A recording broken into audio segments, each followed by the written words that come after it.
going to die in there. Don't say I didn't warn you.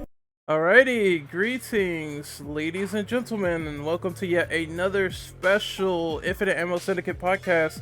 Today we will be talking about the newest Bloober Team horror game, Cronos, The New Dawn, and some interesting opinions that we have on this game. Such is our calling. I'm Renegade Operative, and I would like to introduce my panel. First, we have Tolkien.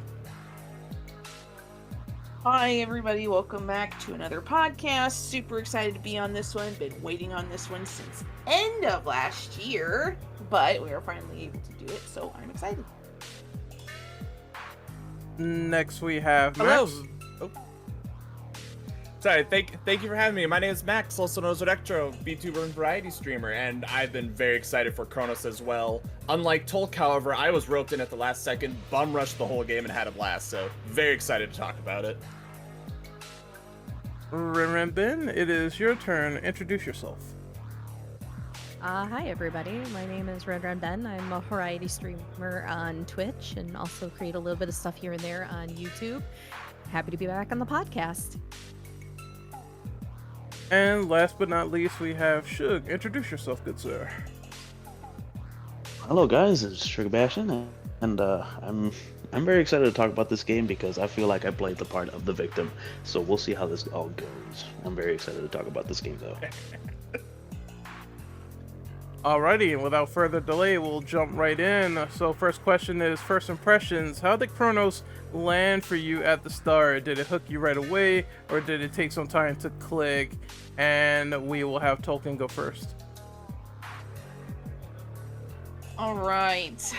I loved Cronos from the second I started playing it. Like, I know some people liked it, but for me, after the absolute disaster that was Callisto trying to be a Dead Space, like, spiritual successor, and practically everybody hated it for good reason, Cronos comes in and is exactly what it should have been, and it was just so amazing.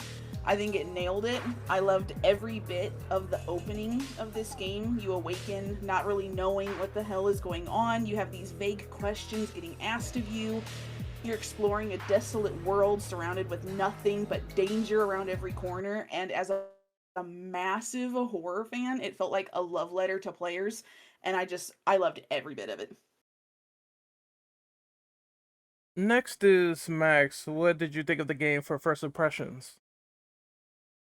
So, Tolk, I'm gonna keep making fun of you for this. You stole my point. I was the guy who saw Callisto Protocol, and it was like, this is gonna be amazing, incredible, everything. I love Dead Space. It's one of my favorite, like, horror franchises, period. And my heart was dashed. It was ruined. Like, this is the worst thing ever. It was an awful version of Punch-Out, had no redeeming qualities basically whatsoever. So when Cronos came out, I was like, oh, this looks cool. The idea of not only searching through like an anomalous area where the rules of physics don't make sense, but also these enemies that can like get stronger and ambush you with, I think the most important part of those trailers, your character is just as anomalous as the environment. We don't know what you are. We don't know if you're a good guy. And that like carried through the beginning of the game, seeing the environment torn apart, spatially ripped. I loved it. I was on board the moment it came out. And then I was told, hey, press the space bar, and I saw Stump, and I was in heaven.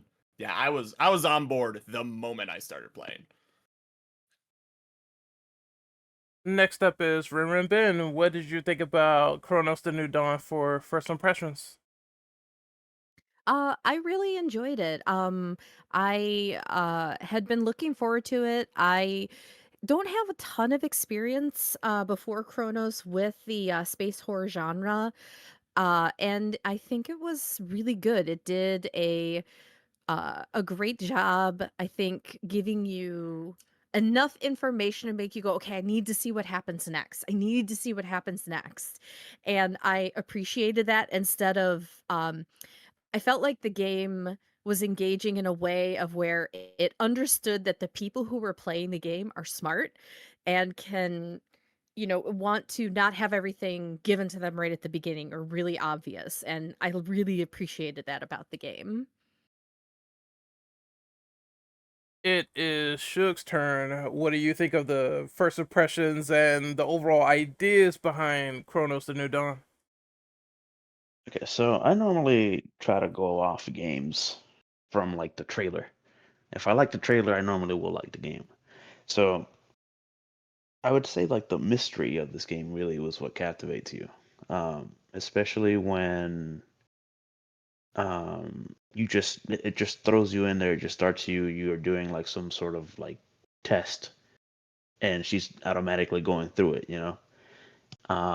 and you kind of are thrown into this apocalyptic area with how Max says where it's just like all this random stuff, all the mystery and all the random stuff that comes up. So like as you process all that stuff, it's always nice to see that if it can captivate you off rip, it's gonna be probably a really good game. And like this game caught me almost instantly, really. So it was interesting to see how the story unfolded, especially right from the beginning. I think it was simple for me because Bloober Team has been making a lot of headlines, especially after Silent Hill 2 remake, where they got a big W with that game. So it was only natural for me to check out this new one. It kind of went under the radar, and then I just saw that hey, they're doing another game. They have another team. It's sci-fi oriented. People were making Dead Space comparisons. It was a no-brainer that me, as a Dead Space fan, decided to give this game a shot. There's a lot of things that are readily different and a lot of things that are similar in nature, but I personally love sci-fi horror. Just the idea of like isolation, being stuck in some certain time loop, was really appealing to me, and I like the whole aesthetic of this being in a sort of distorted Poland, where everything is like frozen in place and stuck, and you just don't know what's going on while you're extracting people. And the trailer, I thought, conveyed that instantly for me, and it was something that hooked me from the beginning. So I went ahead, bought the game, and I honestly enjoyed it. So that's my first impressions of like Chronos: The New Dawn. I think it's a very entertaining and interesting idea, and they took the ball and ran with it. And I'm hoping that they make this into a new franchise, which more or less is probably going to happen in the future after this game. They said it sold well, so kudos to them. Next, we're gonna do question number 2, and that is the gameplay loop. How did the overall gameplay loop feel? The moving, the exploring, progressing through the game. Did that stay engaging to you? And first, we will go with Token. The gameplay loop. I think I was engaged pretty much through the whole game. I enjoyed all the various areas. I appreciated how different each one felt, how different they looked, different sorts of like puzzles. You find gravity, and you get two different upgrades for your handgun that do different kinds of puzzles. I appreciated the level intricacy got not necessarily harder, but more areas to explore, or bigger areas towards the end with more to find, more uh losing my words, like more collectible things to find.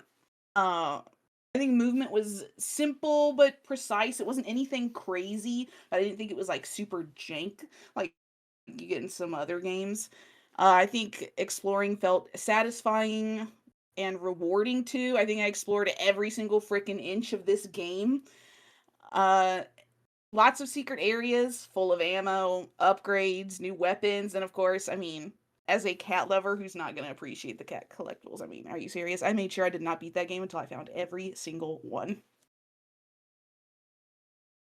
Next up is Max. How do you feel about the gameplay loop overall? I mean, cats are collectible, so it's automatically a 10 out of 10. It was very cute just going up and being like, hey, little guy. Oh, what was the quote? Aren't you a particularly handsome one? Like that kind of voice. I have a hard time with this question just because I know we're going to be talking about like the specifics more often.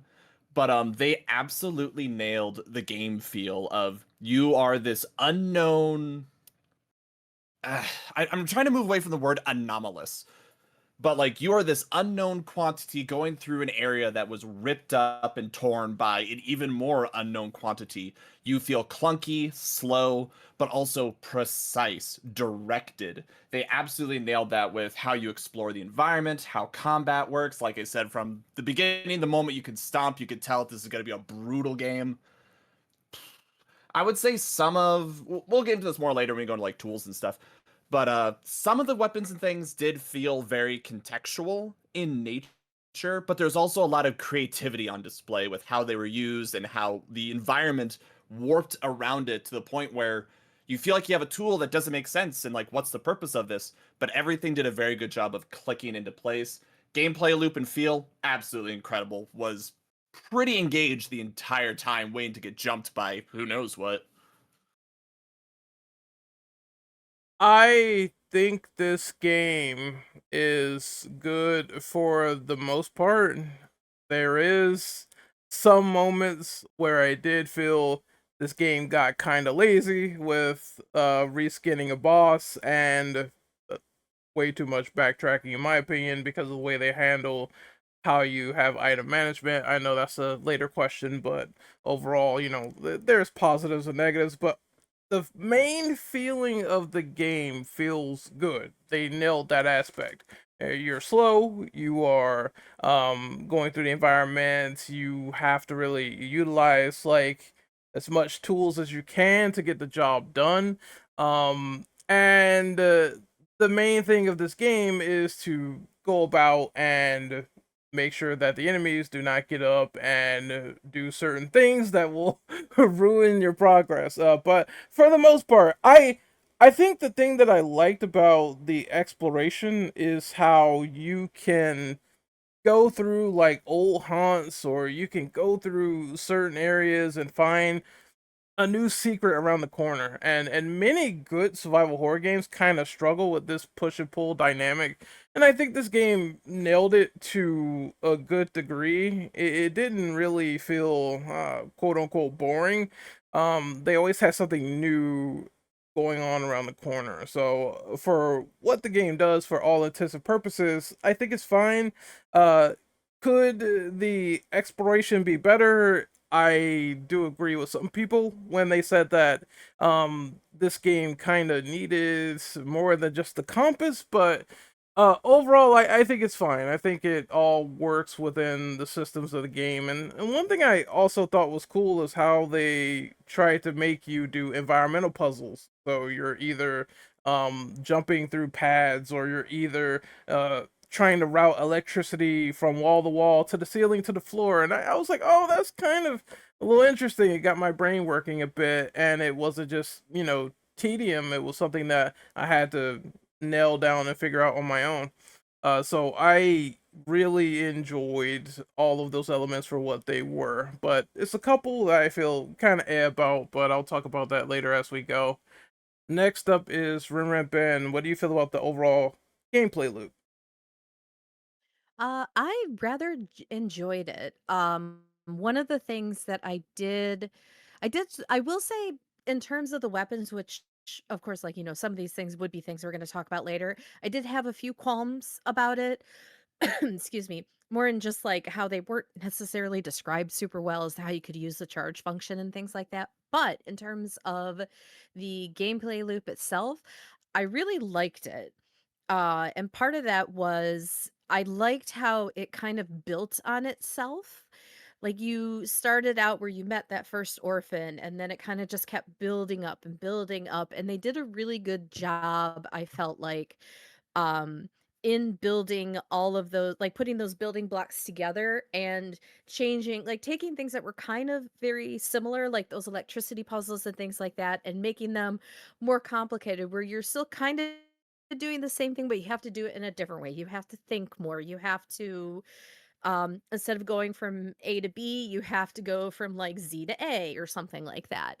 And I really like that. And I think the enemies did that to a point as well, because you kind of built up in that way where you might get an enemy that maybe looks similar, but it does things that are differently or does it in a different combination.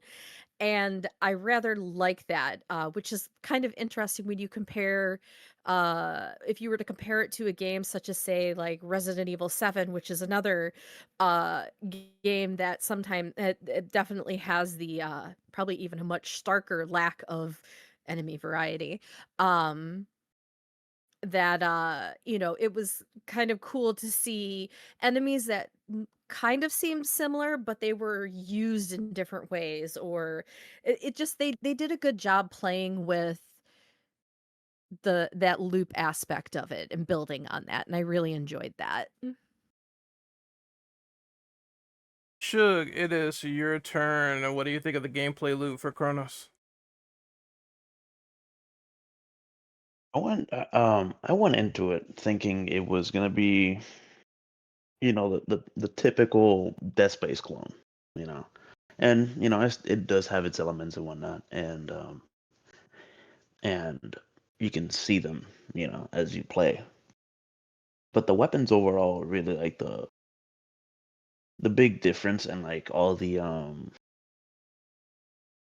what was the thing called for the memories and stuff, and the phylactery. And so the phylactery was like one of the interesting concepts of what they put into the game, since those were your passives.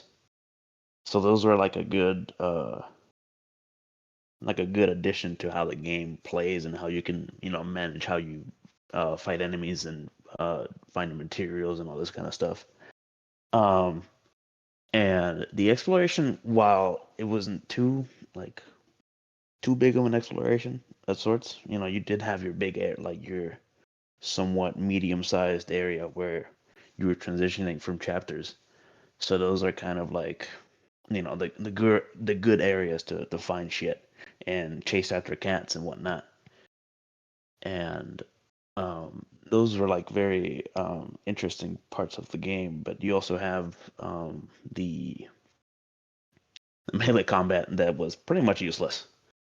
So you have some things that are kind of fun to do in the game. Some others were like just tedious, especially with the melee, because you kind of, if you're like me, I will react with going melee instead of shooting something first when they pop in out of nowhere. So you definitely have that just random spurt of just stupidity when you play around with how the game throws you into the areas and whatnot. But I think the way that they with how they kept the engagement, it would be with chasing after the cats, of course. And whenever they would do those memory leaks from the phylactery, they kind of have like some random additions or like random just psychotic moments that are something will pop up out of nowhere, but then it just disappears in front of your eyes. So like that kind of like keeps you going to see like, oh, what's real? Will there be another cat that I need to chase after, or will there be another enemy that's just gonna try and kill me, but it doesn't, it's not there. So I did like that part of the game itself. Just to add on to that, there's some parts in the late game where they do the phylactery thing and it's actually real, which kind of fucked me up. I was like, wait a minute, hold on. I went in the morgue and then I realized I have to fight everything. Yeah. Oh my god, that Yeah, part kind of Mhm. scared the the shit first out of time me. in the morgue. The first time in the morgue when Yeah. you're like, okay, I'm going crazy. I don't have to. Oh, wait, hold up. It was so I did good. that shit with no ammo, dude. I tell you, I hated it. I tried to punch that first cried one just as a joke, and it was like, wait, oh no. Yeah, the game does really well on that, and just the scare factor overall of some of them, like you don't know what's real or imaginary. That one of them made me jump like really good. I think two of them got me at first. So I was like, well, what is all this stuff popping up on the screen? What the fuck is happening? So those are some really cool wow factors that the game has to offer. But we're moving on to the difficulty for question number 3. So how did the challenge feel? Was it fair? Frustrating, inconsistent? Any moments that stood out, especially with the enemy merging and the item management? And Tolkien will go first. All right. Well, I like my games hard. I'm a masochist, so it is very rare for me to complain when a game is too hard for me. Hard. But hush. I think the difficulty, in my opinion, was perfect and increased at a good pace as you progress through the game. As long as you were taking your time to go out, find upgrades, find the new weapons, be smart with your ammo, not just shoot off into the ether and, hope you still have ammo for whatever was coming next. I don't think I really had any moment in the game where I was so overwhelmed and had no ammo or forced to run over fighting. I had maybe one or two instances. I think they were both bosses where by the time I was done with the boss, I had maybe a couple bullets left per gun, but I never had a situation where I had absolutely zero.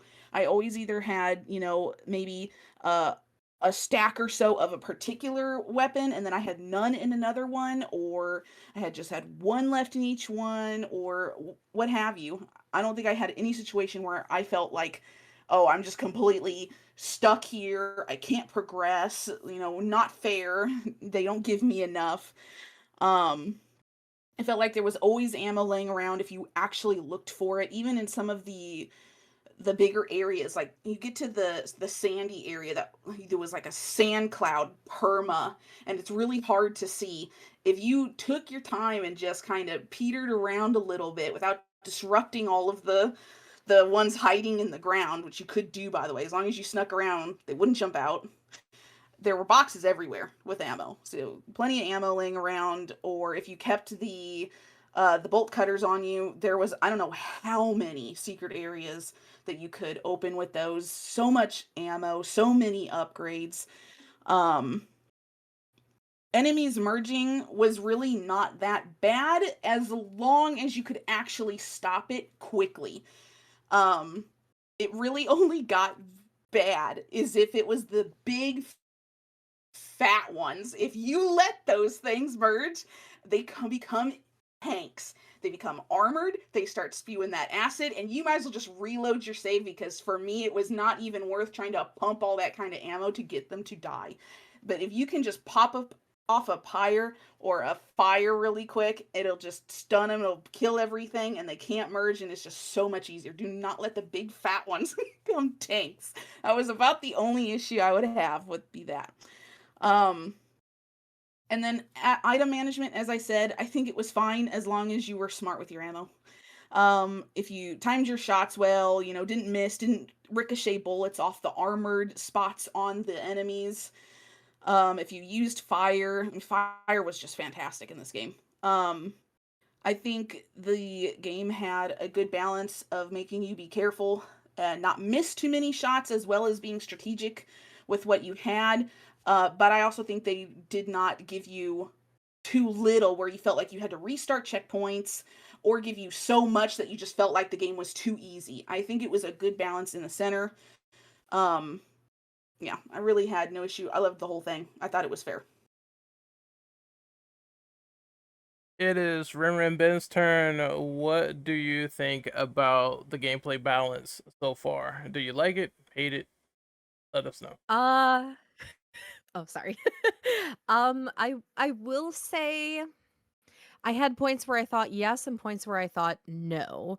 I think there was some inconsistency in that there were definitely points in the game where I was like, "Oh yeah, I feel like I'm doing great." And then I would encounter a spot where it would take me multiple times, and more than once I actually had to stop, take a break from the game for like a few days or even a couple weeks in a couple spots, and just like not look at the game because there were some very frustrating spots.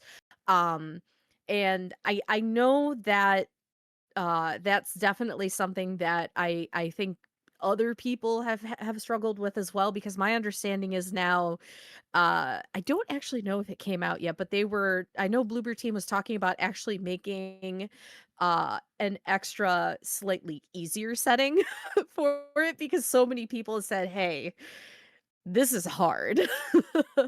um but I will say, even with uh even with the inconsistent balance at times, I did really enjoy it. I think my biggest issue in terms of inventory management was there was a little bit of a too much of a heavy reliance on finding cores to increase some of the things that I wanted to increase the most. But so for example, like giving my suit more integrity or giving myself more inventory slots. Sometimes it was like, okay, which one do you want? Do you want more health or do you want more open spots?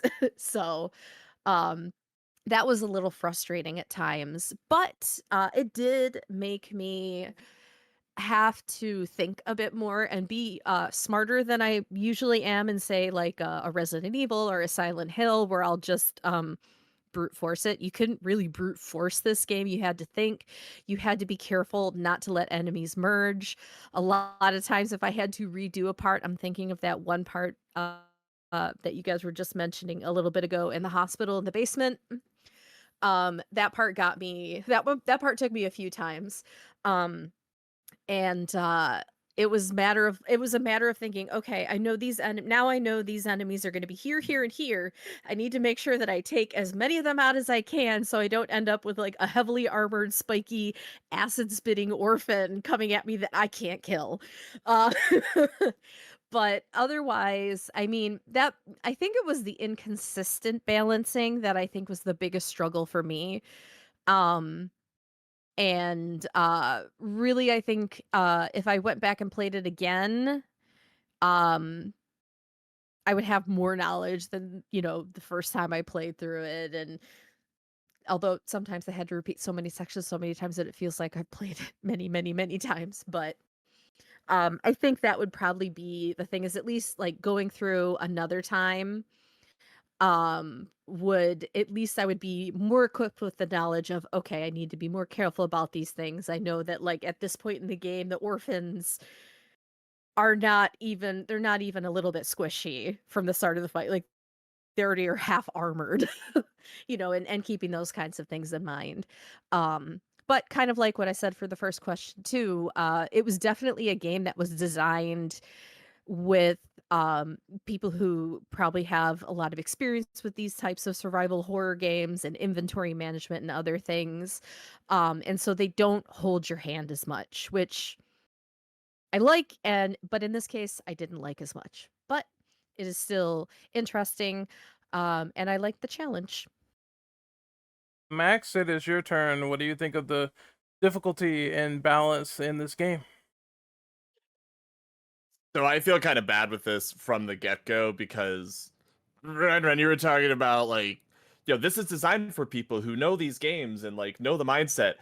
I am that guy that was playing Dead Space on hardest difficulty and going like, I don't understand what the problem is. I don't understand what the issue is. Cause like Tolkien said, if like for me personally, it was a lot of spatial awareness. It was a lot of being okay with coming back, restocking, understanding what weapons you needed, what you could skimp on because you knew you're going to pick up more of it, what you could craft, what you couldn't. I never ran out of ammo.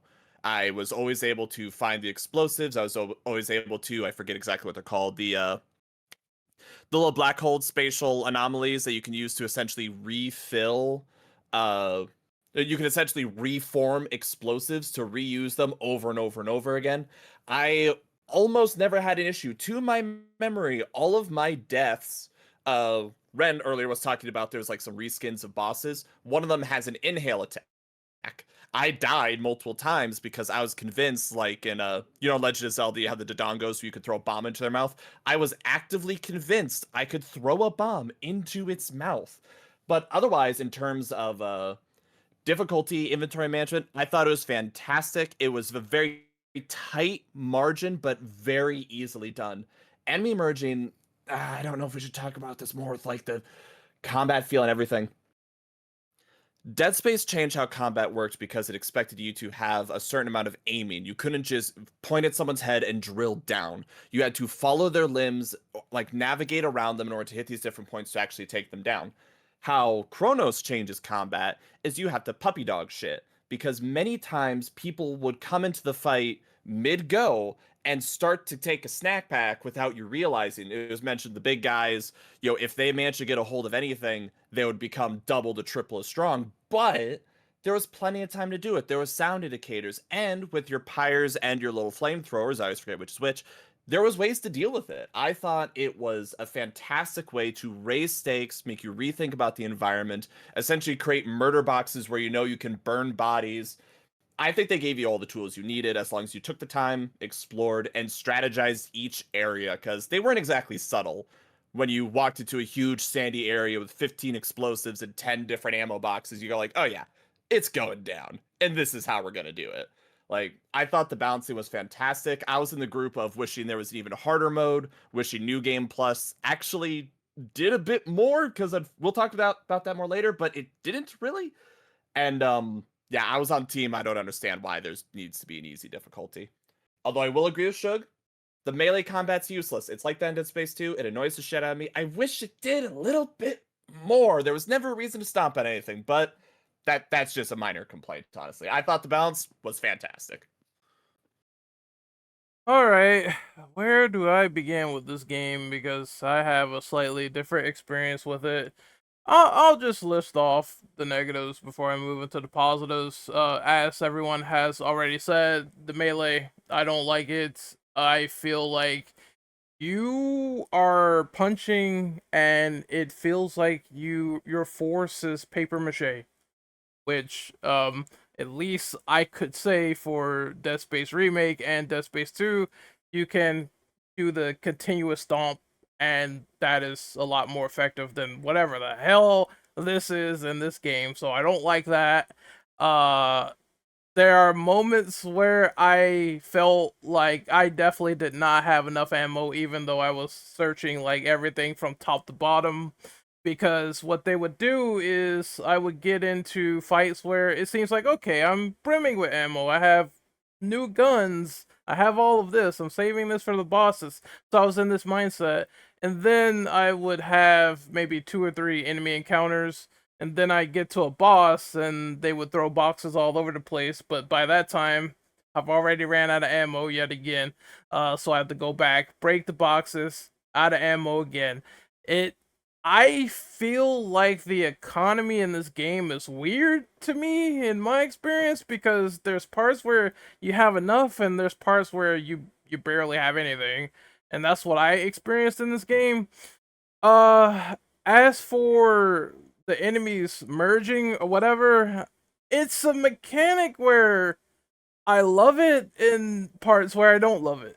So in the beginning, I felt like this was more tedious because you're fighting in the middle of the open Poland street and you have less to work with in terms of your, upgrade build or whatever. And I felt like I was trying to run into buildings and what they were doing was just merging right in the middle of the town square. And I was like, what the fuck is this? This guy has like 8 appendages and he has armor and he has all of this all over his body.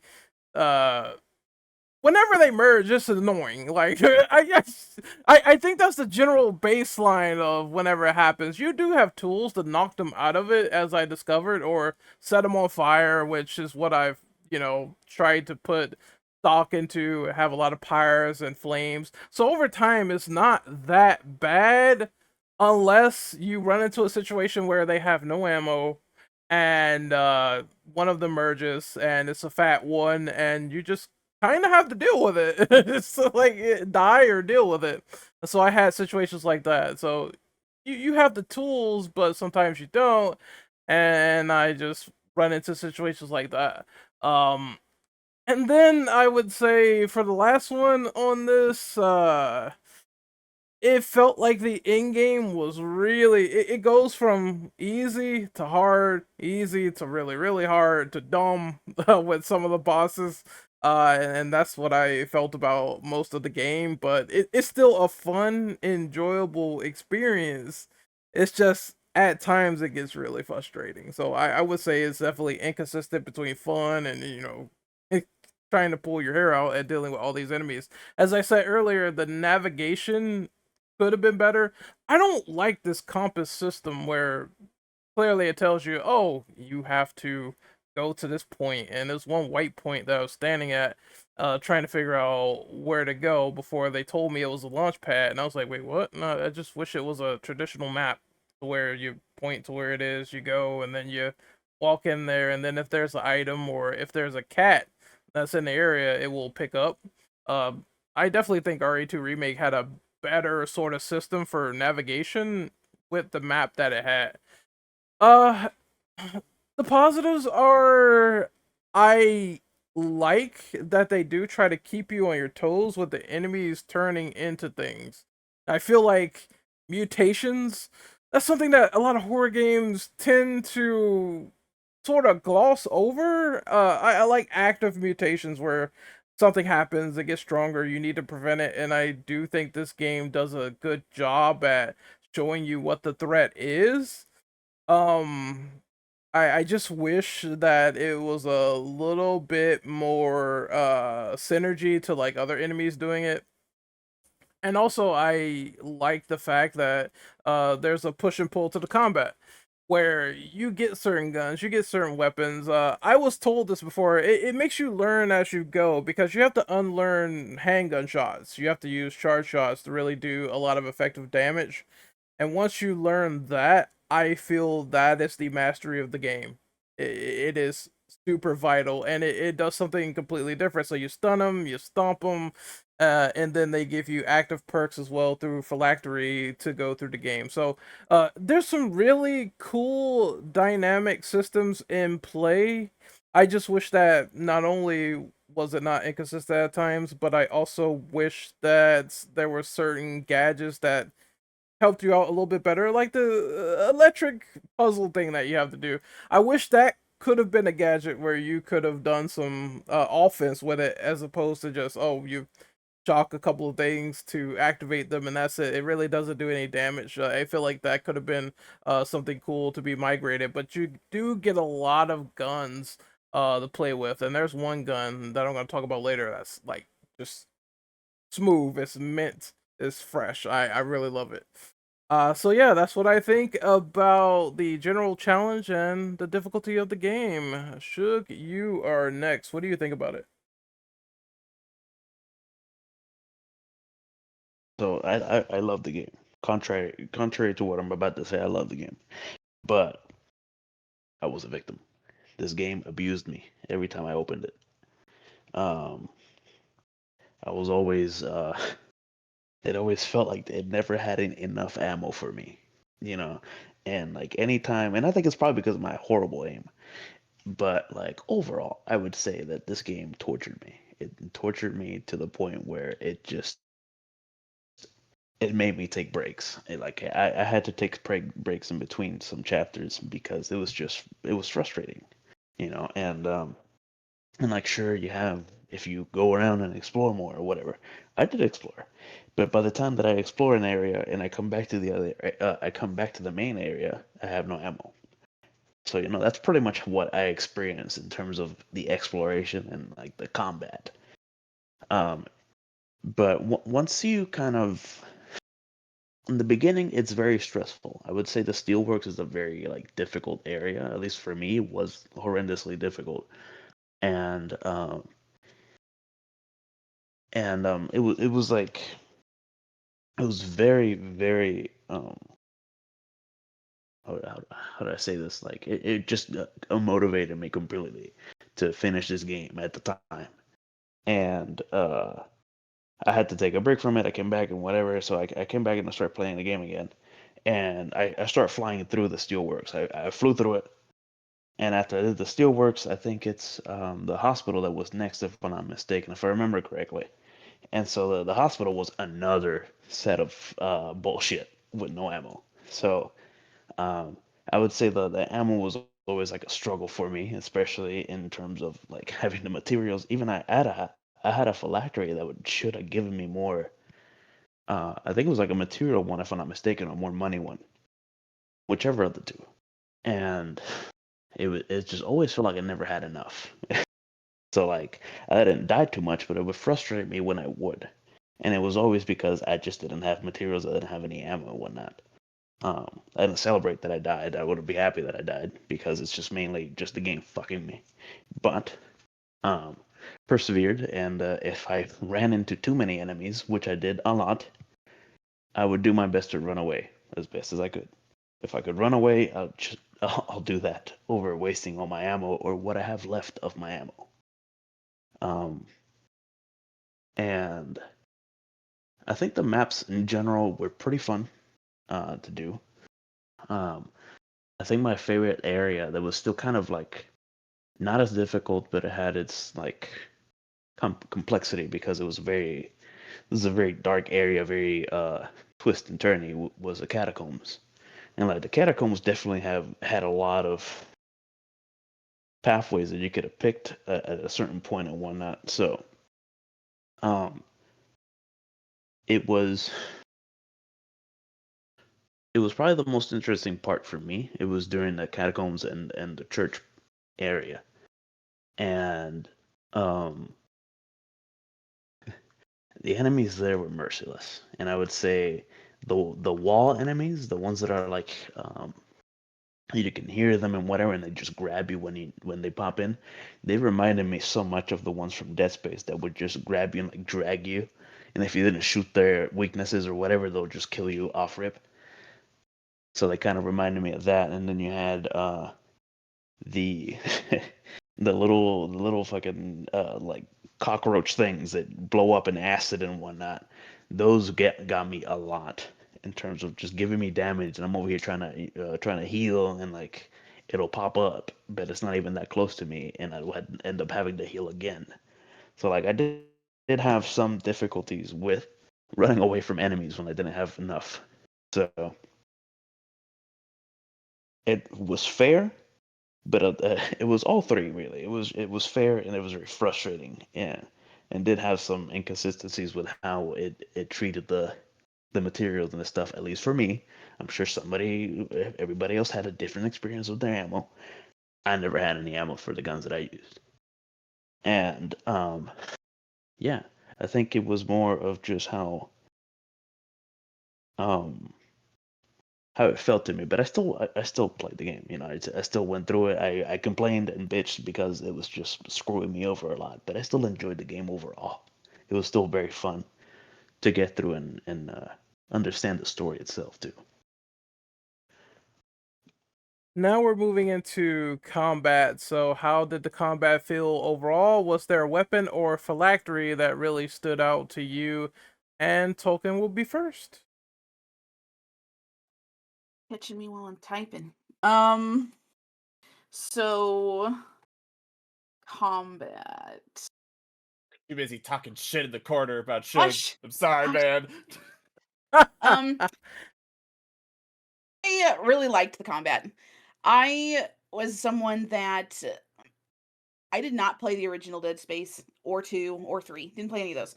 I had a friend convince me last year to play the Dead Space remake. So that was the first one I got to play.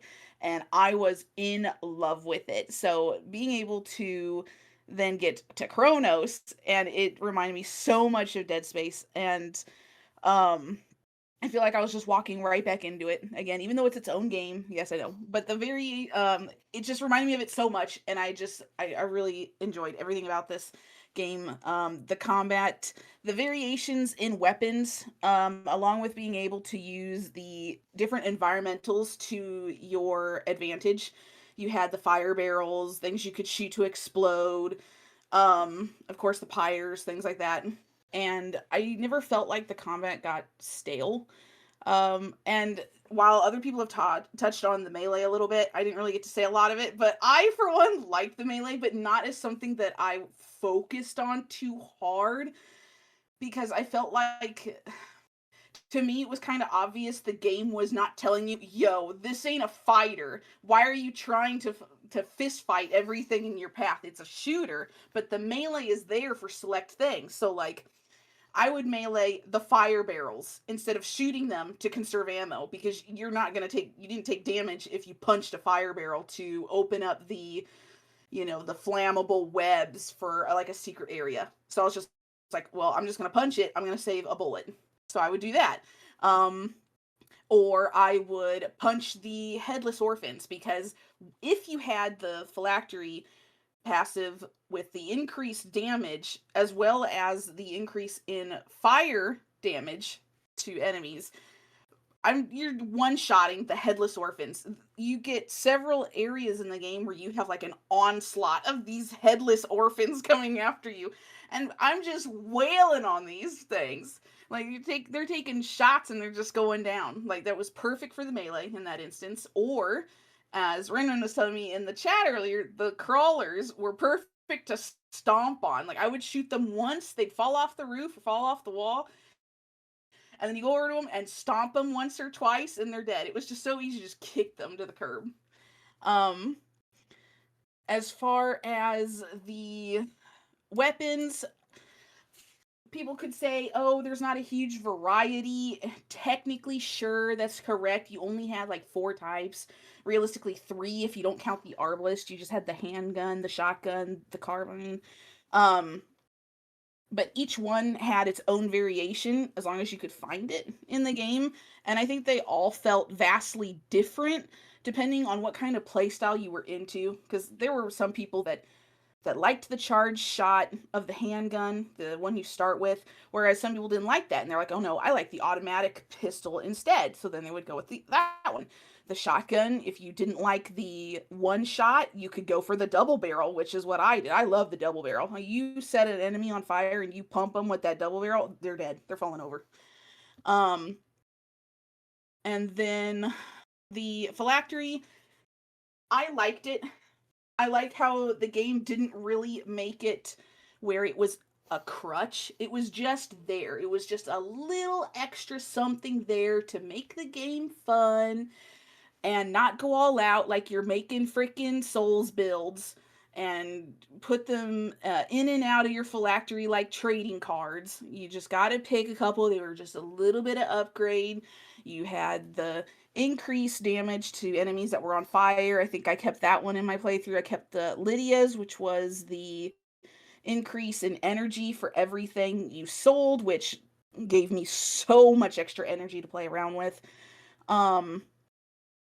But I think all of them, depending on what you were kind of going for, were pretty useful. And the last one that's all numbers and kind of encoded, being extra crit chance or extra crit damage, where the hell it was. Even that one was good. I kind of liked them all. Let's see. But yeah, definitely the increase in the fire, I think, was probably my favorite, especially when it came to bosses. With having that one perma in my kit, I was always carrying around pyres. I was always carrying around the fire canisters. Bosses, I would just set them ablaze and then pump them with the 2-shot shotgun and do more fire. And then half the bosses had fire barrels around them. You could shoot those and set them on fire even more and do more damage. And it just made it so much better, in my opinion, having the extra fire damage to them. It made it so much easier. I can't imagine not having that. That one was such a good passive. But yeah, I liked it all around. Everything about it. The combat, the melee, the guns, the phylactery. I think it was all great. Max, it is your turn. What do you think of the overall combat and the phylacteries? Calling me out because I was the guy who this is a later question of like things we were disappointed by. I understand there's a plot reason, once again, we'll get into it, of why you could not hang on to more phylacteries or bank them or anything, because I was that guy who wanted to sit there and like play with each one, see if I could figure it out. Speaking of the melee, there is one that specifically says makes your melee hit stronger, but it has the Dead by Daylight problem where back in the day they would say a moderate increase to your speed. Moderate is 2.5%. So it wasn't very clear about like by how much did each thing increase or decrease as a result of not having it. But I think the best way to sum up like how the combat feels, Tolk says Max just wants numbers for everything. Correct. I like numbers. Numbers are honesty. I'm very much into numbers in games. But the best way to describe how the combat feels as a whole is that every weapon has a charge mechanic. Very cleverly, The charging a weapon does not take more ammo, it just takes time and spatial awareness. However, you do not have time because enemies are merging with each other, and you do not have spatial awareness because things are coming out of the walls and things are constantly trying to gank you. It created such an immediate and perfect balance of strategy where you had to think about where you are, where you're backing up to, where they're going, where they're flanking you from, and where they are trying to pick up snack packs from each other. The combat felt awesome. We already talked about the melee. I wish it did a little bit more, but it's fine. I get it. It's about gunplay, and the gunplay, especially with charging, felt fantastic. Crafting made it even better. Upgrades made it even better. Loved it as a whole. If I remember to breathe, the favorite weapons I had. This is a minor thing for me. It always bugs me in games when they offer you a variation of a weapon and they act like it's an upgrade. For example, the shotgun, you could have the charge shot, or you could just have the double barrel where it's stronger, but not as strong as theoretically if you charged up each shotgun bit. It's a variation because double barrel, you could just point and use it and not worry about it. It was a fantastic panic button. But I wish if they gave us variations, they were available much more early or at some kind of cost, because it was kind of disappointing when you got a pistol that had an automatic shot and you're like, oh, this is not fundamentally an upgrade, especially in a game that worries about ammo management. So I was a little disappointed with that. That being said, love my 3-round burst, love my double barrel shotgun, but just like Dead Space, the king is always the hand cannon. Pumping the basic starting pistol up to its maximum was the absolute best weapon by far. Felt wonderful. Love it. Would do an entire playthrough with just that if they let me. In terms of phylacteries, I'd have to agree. Fire bonus damage is pretty much the best that it can be. The observer one, I didn't get really much of a chance to use, but like charge multiplier, crit multiplier was fantastic. Headshot was fantastic. I think they were all generally good, but unfortunately didn't radically change how you play. But they were nice, fun little additions, especially with the hallucinations that related to each one of them. For example, if you stood still long enough, voices would talk to you, and I thought that was a fantastic addition. Overall, combat was smart, clever, well-paced. Loved it. All right, it is my turn. So I'm just gonna get the phylactery stuff out of the way. I liked this passive element. I do agree that I understand, story purposes and things of that nature. Can't stack them, but I wish there was the ability to do that. I feel like 3 didn't feel like enough in my personal opinion. I felt like maybe 4 would have been cool. The one that I liked is obviously the one that everyone has talked about and glazed so far, and that is the what is it? That is the fire damage, doing more to the person when you set them on fire, and it's doing more damage. It's really burning them. I believe I had that, and I had all my fire elements like maxed out, and someone would be burning for literally everyone, and I would just be like, wait, he's burning for like 10 seconds, what the fuck is going on? And that was really cool to have, because if they're burning in the animation, they can't really do shit about it whatsoever. um and there was some other ones that I had that seemed to be cool. I liked the fact that you got more energy at times. I had that one on me because I felt like I was constantly like staying in the store for most of the game. So if I was in the store and upgrading my equipment and putting stuff to it, I figured that more energy would make sense, and it did convert over to more ammo because you could buy that from the store. I also, I don't know, they say, hey, for melee, we're gonna give you extra melee damage and extra stomp, and I felt like that was not good. I felt like that was not as good as it was proposed. But overall, it makes you think. It gets you uh something to really think about. Yeah, and when you get to that point of, I think it surprised me when I got my phylactery. I was like, oh, I can't hold more than three. I have to delete one. So it made my choices feel like there was consequences to what I had to keep and what I had to have remain on my person. As for the general gameplay itself, it's good. I do enjoy the gameplay of Chronos: The New Dawn. I feel like with the guns themselves, okay, so I have a gripe with the guns. I feel a little bit 50-50 because I love some of the guns that you get. I don't know the name of this gun, but I know you get it like late into the game. It's the gun where it's like a mini nuke.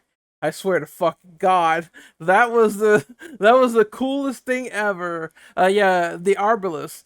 That was the coolest thing ever when I hit a boss with that, and I remember screaming, going, "Oh man, did you see that?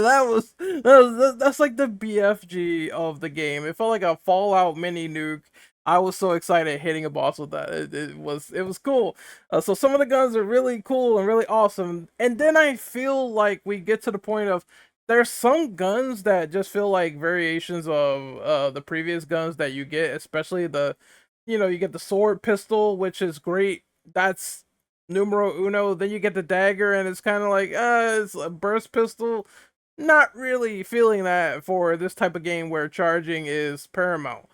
So there are some variants that I like, some others I disliked. I felt like maybe they could have done a little bit more with some of them, but for what we got, and the ones that I like at least, it offers up a nice variety of strategy within the game, especially charging up like the shotgun, the pistol, the burst machine gun. It's cool. I love it very much. So I would say the guns cool. Some gripes here or there, and the phylactery is also. I wish you could stack stuff, but unfortunately you can't. But the ones that I had were kind of beneficial in my personal opinion.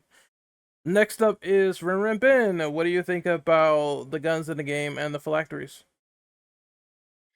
I like them. Or wait, are we talking about this is the combat field, correct? Yeah, the combat feel as well. Okay.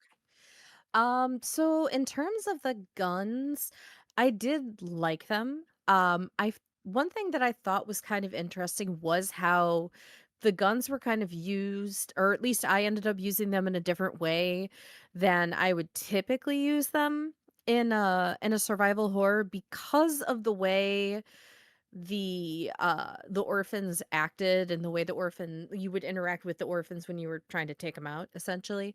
um like normally when I'm playing the survival horror games, I'm going for headshots, like I want to take them out quick quick quick.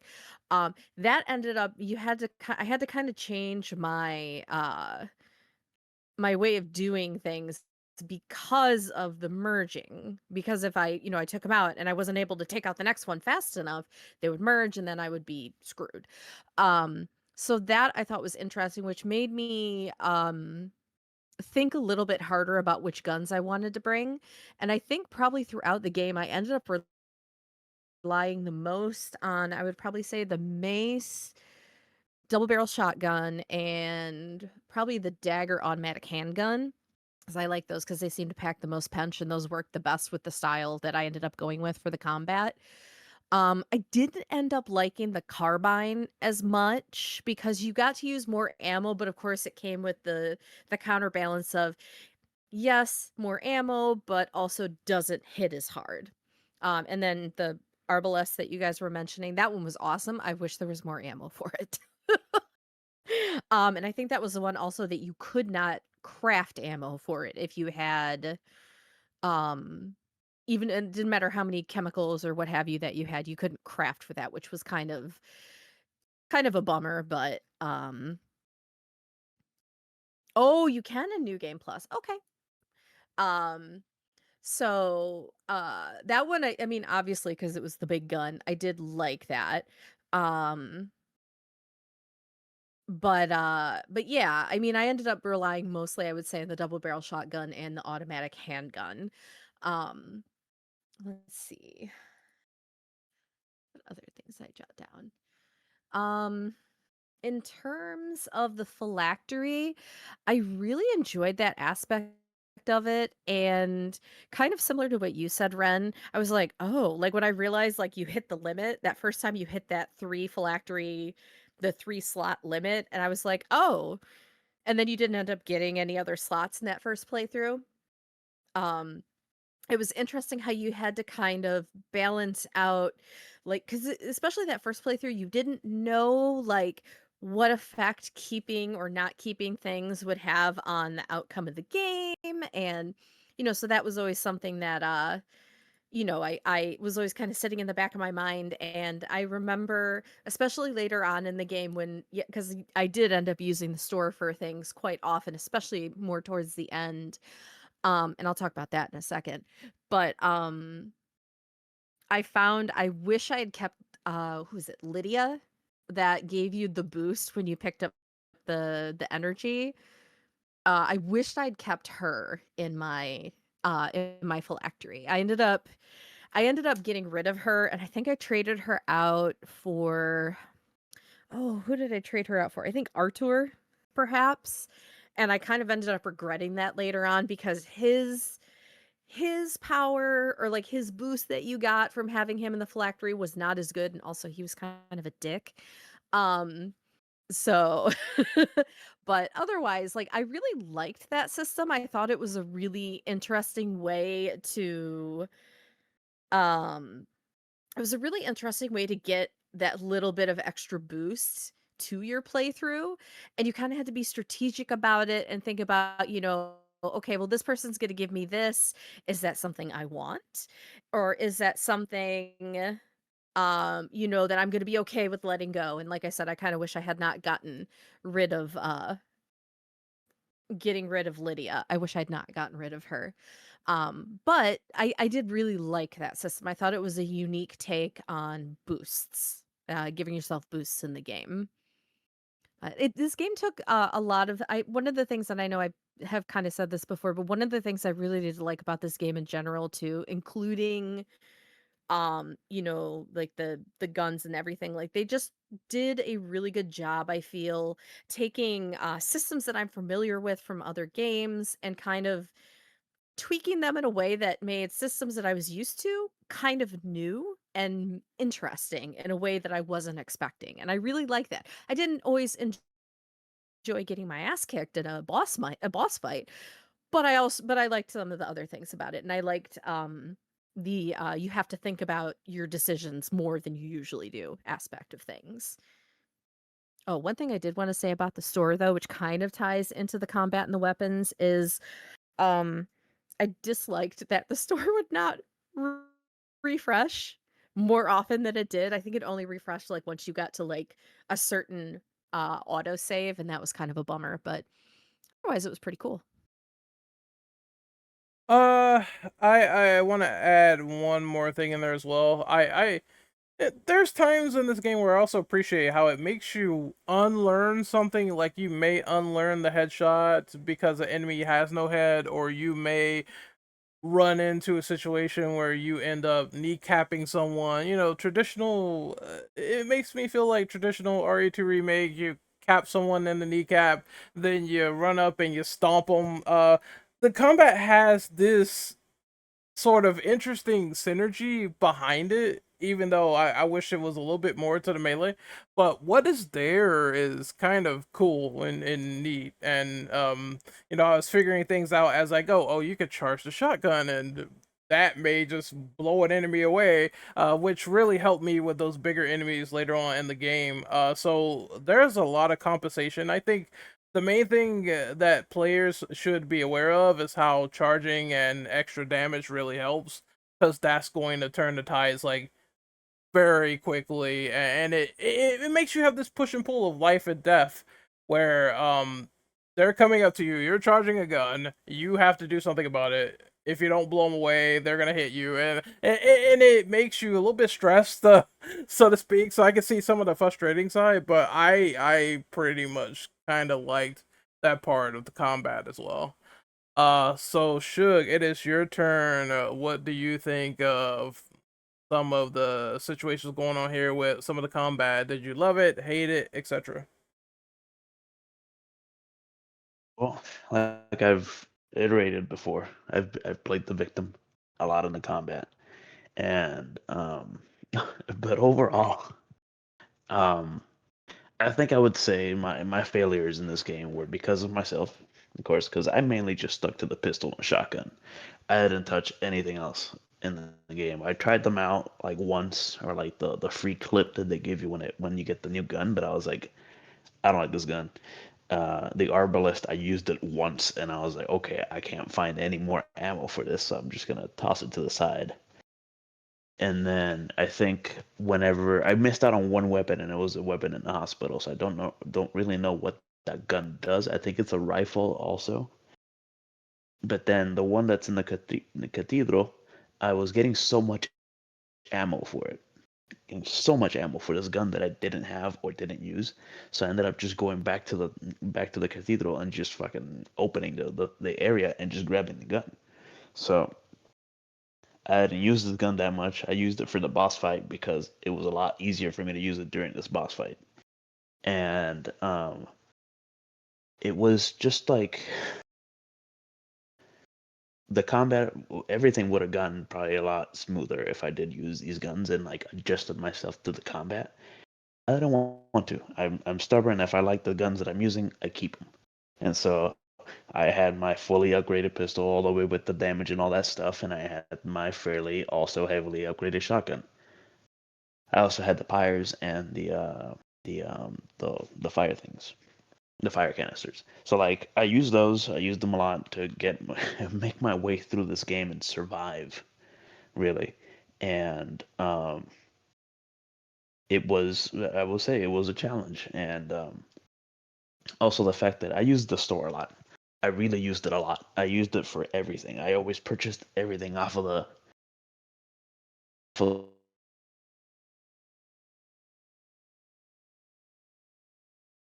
Discord? that shit up because I did. And what You slightly the cut out. Took you for a while. Yeah, you slightly cut oh out. god. Just go back a sentence. You'll be good, man. Well, the store itself. I used everything on the store. I bought everything. I everything that they had on there. So I ran into the problem where it would also have that it didn't refresh enough, or it didn't refresh after a certain point. Um, I think Discord is just having a stroke, and um, but yeah, like I used the store a lot. I used the and I did try out every weapon that I could have, especially the arbalist. I think the arbalist, I used it on one of the bosses that you encounter in a specific room that you had to jump down into and connect a generator. So it kind of like it reuses a boss from earlier, the Steelworks boss. And I used it there. I missed the shot entirely, so it didn't really matter what I did with it because I missed the shot. So at least in combat overall, though, it was fun. It was entertaining. The melee was completely useless unless you had that specific phylactery passive. I mainly stuck to the phylactery passives that kind of helped me with the fire and the grouping of enemies because they seem to be a lot of them for me. Apparently, I guess the game was just very racist towards me, and it was a lot of enemies grouping up on me. I won't lie. The phylacteries were fun. Again, the phylacteries were very fun if you found them. If you found them all, I think I found enough of them. I didn't have them all because I didn't. I also had like a different choice. I didn't pick. Uh, you had to pick between Arthur. Was it Arthur? Yeah, Arthur and somebody else. You had to like actually pick. But I picked the other guy instead. You know. And I didn't really. I don't think I found all of them in terms of the ones that are not like linear. I don't know if there were like some other side ones that I missed out on. And there were a couple of ones that I kind of like looked at them and I was like, it looks interesting, but I don't want it, kind of deal. I don't use this gun, or I don't use this specific thing, and or like I'm not having any problems with the charging of a weapon. So, I kind of avoided them, but I still find the combat very fun, and it's fairly similar to Dead Space itself. I kind of wish I just had like a cutter or something, But overall, for sure, it was a interesting combat. Very stiff, I would say, as it felt very stiff, so it kind of fit with the game. It kind of felt like you were in the suit when you were aiming. So I think that's for sure one of the vibes that they kind of went with. It's like it felt like a very stiff combat. Like you had no, yeah, old school, very just there. You're rock solid. You take the hit, and you gotta keep going with it. Next, we are on question number 5. Which enemy or boss was your favorite, and which one was your least favorite? And we will go with Tolkien first. Okay, so I kind of lumped my notes into doing mobs and bosses kind of together really quickly, but I liked all the mobs for the most part. I appreciated how as you progressed in the game, the ones that you recognized from the start ended up having very subtle changes to make them slightly different as you progressed. And I almost feel like it was a really good shock factor if you weren't paying attention, because like the little green blobs that are attached to like the nasty mucousy walls at the beginning of the game that explode and you can just trigger and run away from, and they're really not that scary. As soon as you get to the hospital and those things turn into little crawling, jumping nukes, you sit there for a second and you're like, oh, well, that's different. They didn't do that before. And I really appreciated that a lot of the enemies were like that. Um, so I really didn't have a problem with the mobs. I know some people that are really picky about enemy variety will probably yammer on about that, but I personally had no issue if a game takes enemies and changes them subtly to make them more difficult later in game. I just think it's very easy and clever to do instead of putting so much time and energy into making 40 different enemies, and most of them you're never going to remember anyway. Um, I think I enjoyed all the bosses for the most part as well. Um, Subtly bragging, I think I beat them all first time, no issue that I can remember. So I didn't really hate any of them.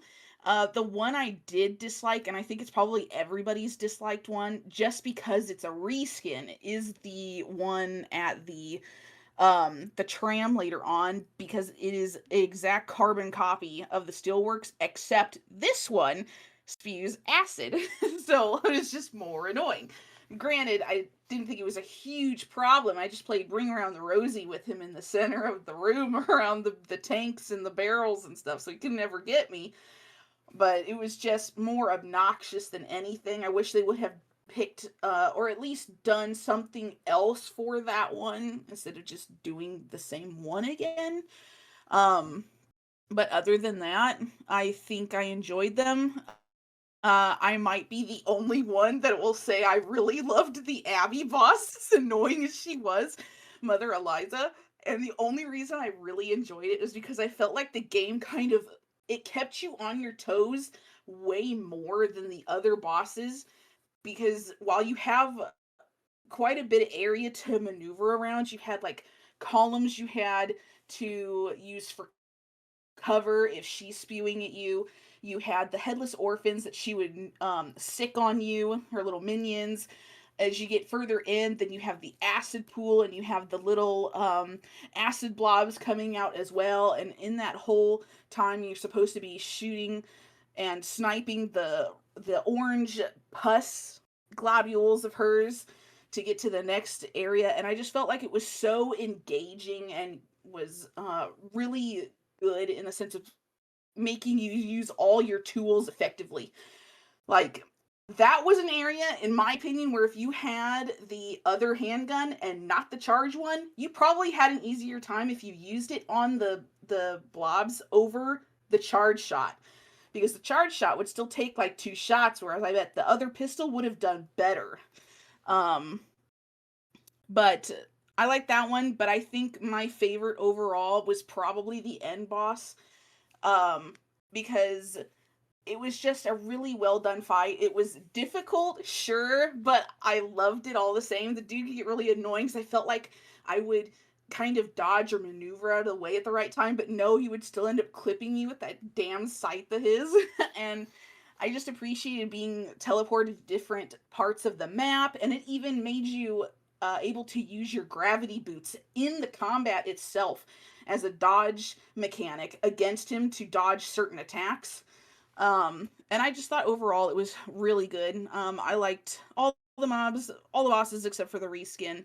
Um, but yeah, definitely the end boss was really good. Environment, gravity boots, even using the attachment on your handgun to change the environment and pull up the walls, so you had cover for when he did his pulse attack, was very good. I liked it all.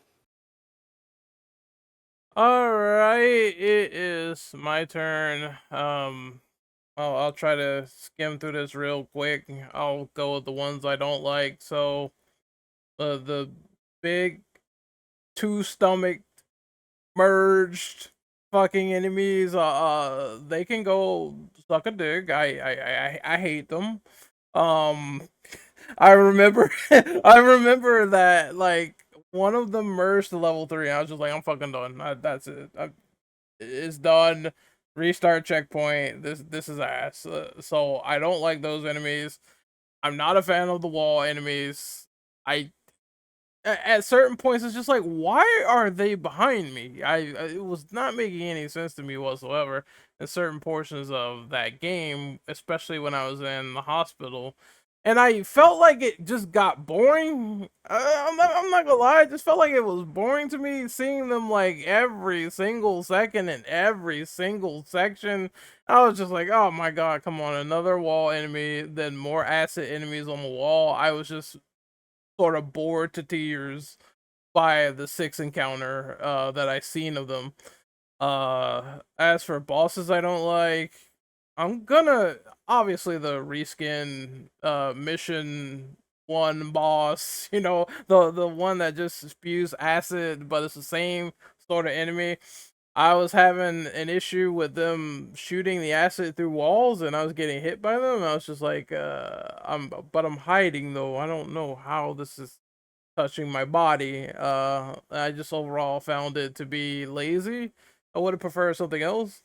I also didn't like the double twin, uh, burnt to bejesus and back Ouroboros type monsters that like you fight in the hallway before the end of the game. I just felt, oh, here's 2 enemies with pus sacks that you shoot in the tightest room ever made, and I was just not impressed by any of that fight whatsoever. Final boss is cool though.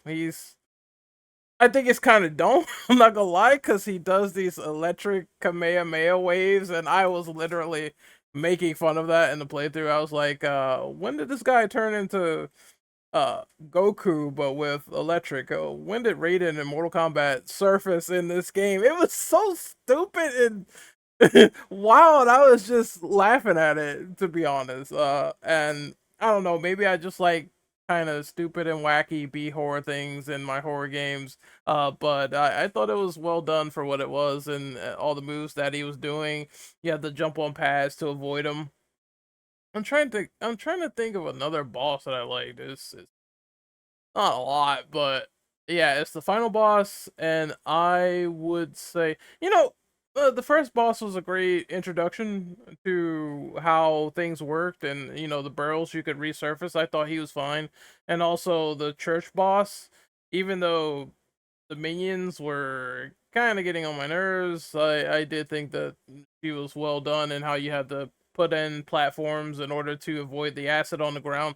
They really put some forethought into how that boss fight was gonna go, and how you ultimately finish her with the final pustule. I thought it was interesting as a set piece. It felt like a good set piece boss put in this game, which I will give it props for. But yeah, fuck the big merged enemies, reskin, and I don't like those twin sacks in the small space that they chase you in. I just thought it was just not entertaining, and not as good as other fights within this game itself.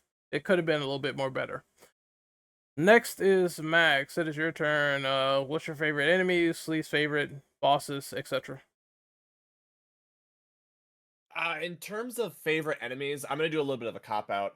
Tolk mentioned that like you could complain about how like there's not as much of an enemy variety. I was in the same boat as that until I thought about the endless comparisons to original Dead Space. There aren't the most enemy varieties in there. The real magic of them comes from the different variations, the stealth ones, the armored ones, and I felt the same way in Chronos. When they introduced like enemies that's like, hey, their arms or their head is armored, but not the rest of them. It brought back that moment in Dead Space when you realize, oh, this flaily melee running guy, you have to target his leg, which is constantly moving. It added that little bit more pressure to each fight. That was my favorite part of it. Shug mentioned this earlier with the I always called it battle rifle. I know it's not what's called, it's like a carbine or something.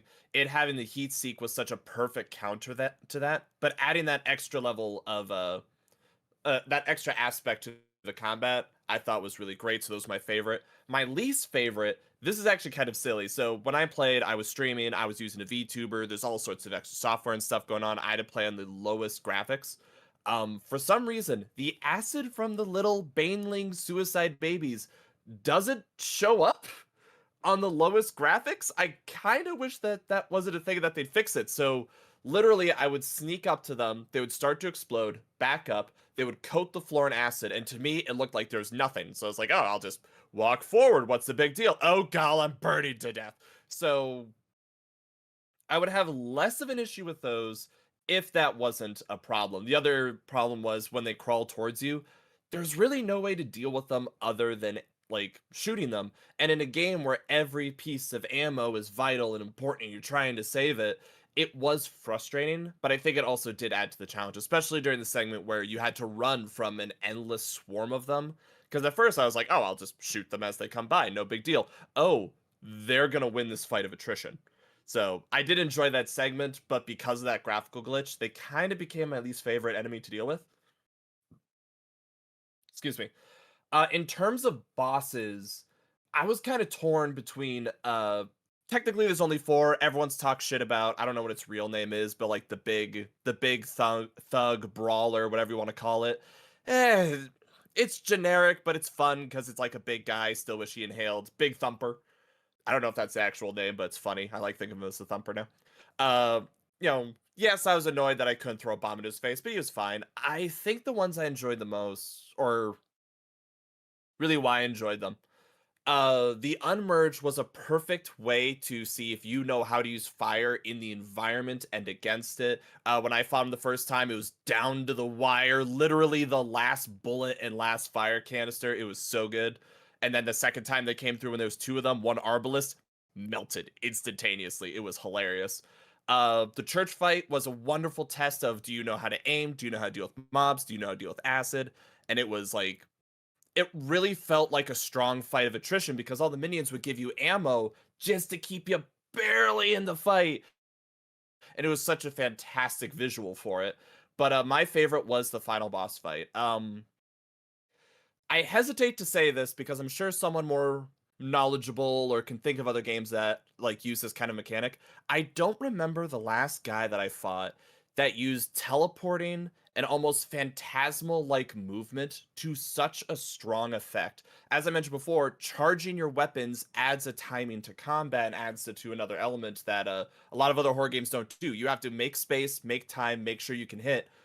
But with him teleporting, it was perfectly timed, even with maxed out charge speed, to make you waste ammo. He would constantly bait you out. He would constantly trick you, come for where you don't expect, pull you around to different places. Not to mention, as was mentioned, the set piece aspect of using the gravity boots, hiding behind cover, creating cover was really fun. I loved the idea of fighting a teleporting enemy, something that you never had to deal with until this moment. It was such a great change of pace. I would say he was definitely my favorite of the group. Shug, it is your turn.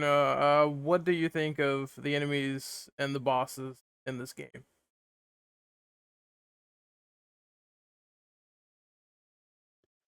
Well, as the main victim of this game, I would say Uh, the bosses were interesting.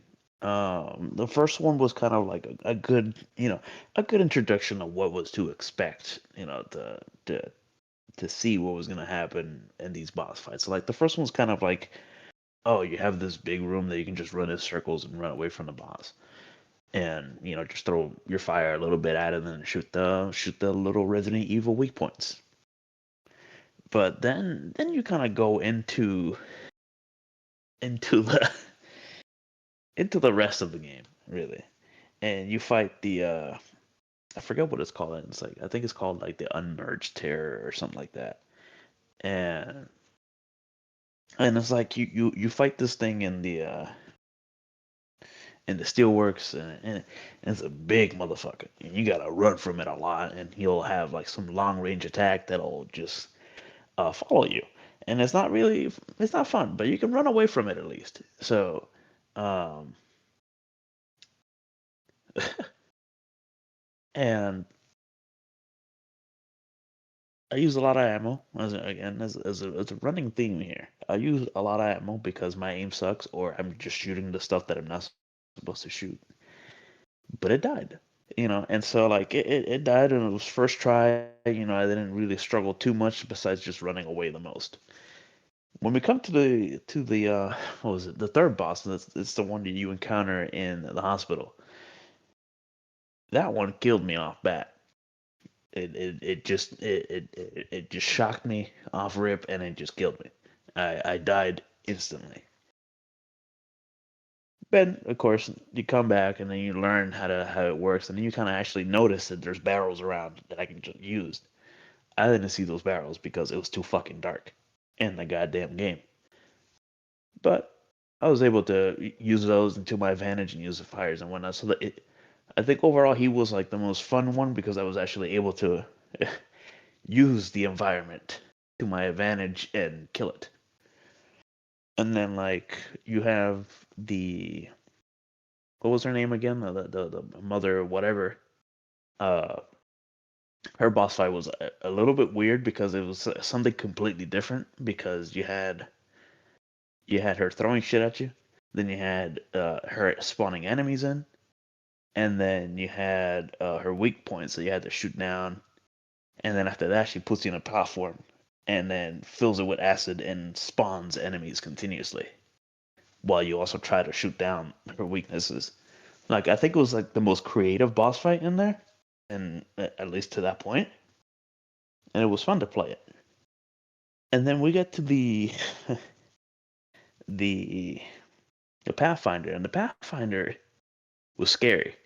I think I'm gonna avoid the ones that you fight, the two that you fight in before him. I'm not even gonna count them. And so when you fight the Pathfinder, you kind of just realize that this guy is strong. He is very scary, and he's fast. He teleports. He can run. He does AOE's. He can OHKO you. And if you die, you got to restart the fight too. So my first run was not very successful, but the second one was also almost not very successful. But I was able to kill him. But I had run out of health. I had no ammo. I was just popping shots at him until he died. Really. So like all the bosses were the repeat one, the two repeats one. I think those are like unnecessary at times. I don't really like it when they I don't like it when they repeat bosses too much. But at least it was not as bad as Callisto. Callisto just used the same boss the entire game.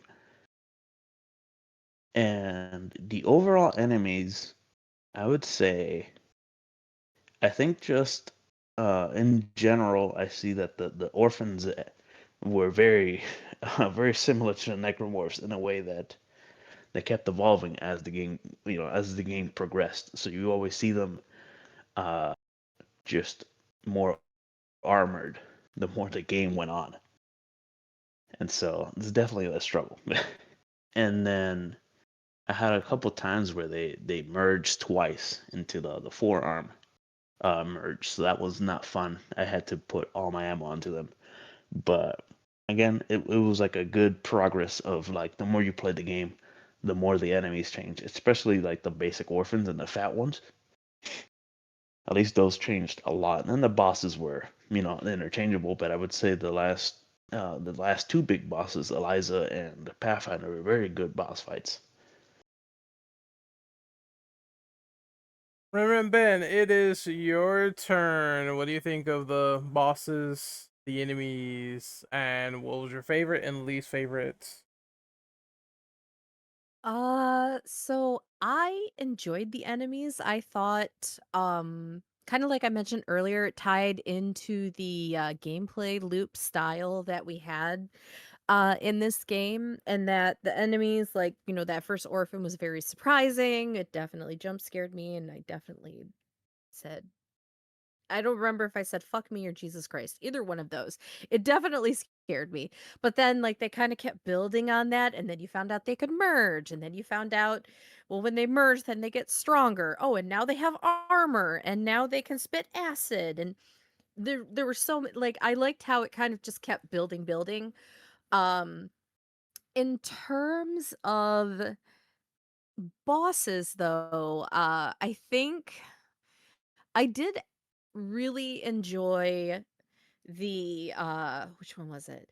The first unmerged one, the which would be the Ouroboros looking guy.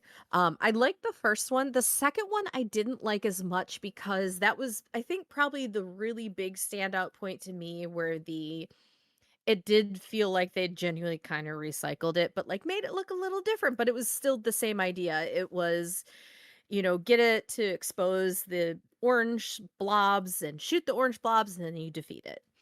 So it was sort of funny that I liked the first one, but then when I saw the second one, I was like, okay, well, I already know how to beat this, and it didn't have that same feeling of building on everything I'd learned. Um, Even though, and which is not what I would say about Mother Eliza. I despite the fact that it took me many, many, many times to actually finally beat her, I really liked that boss. I actually liked both her and the final boss because it made you use every single piece of knowledge that you learned throughout the entire game. You had to, think on your feet. You had to be thinking about, okay, what's coming next? And you had to remember, how to use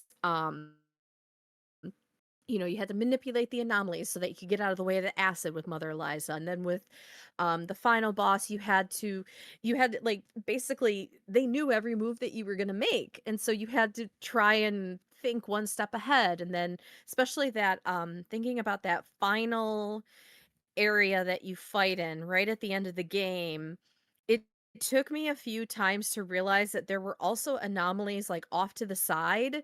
And the only way you could get away from that huge area of effect attack that he did was to, excuse me, manipulate the anomaly and raise the wall or move the wall and get that out of the way, and then you could run to the balconies on the side, and that was the only way you could get away from the area of attack.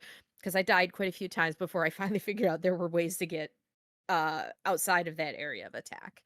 um but I really enjoyed that, especially because, especially with the those, last few bosses in a game, at least for me, I want to be able to put all of my game knowledge to the test. And so I really, really enjoyed that we did. I felt like that was what I had to do in those final bosses.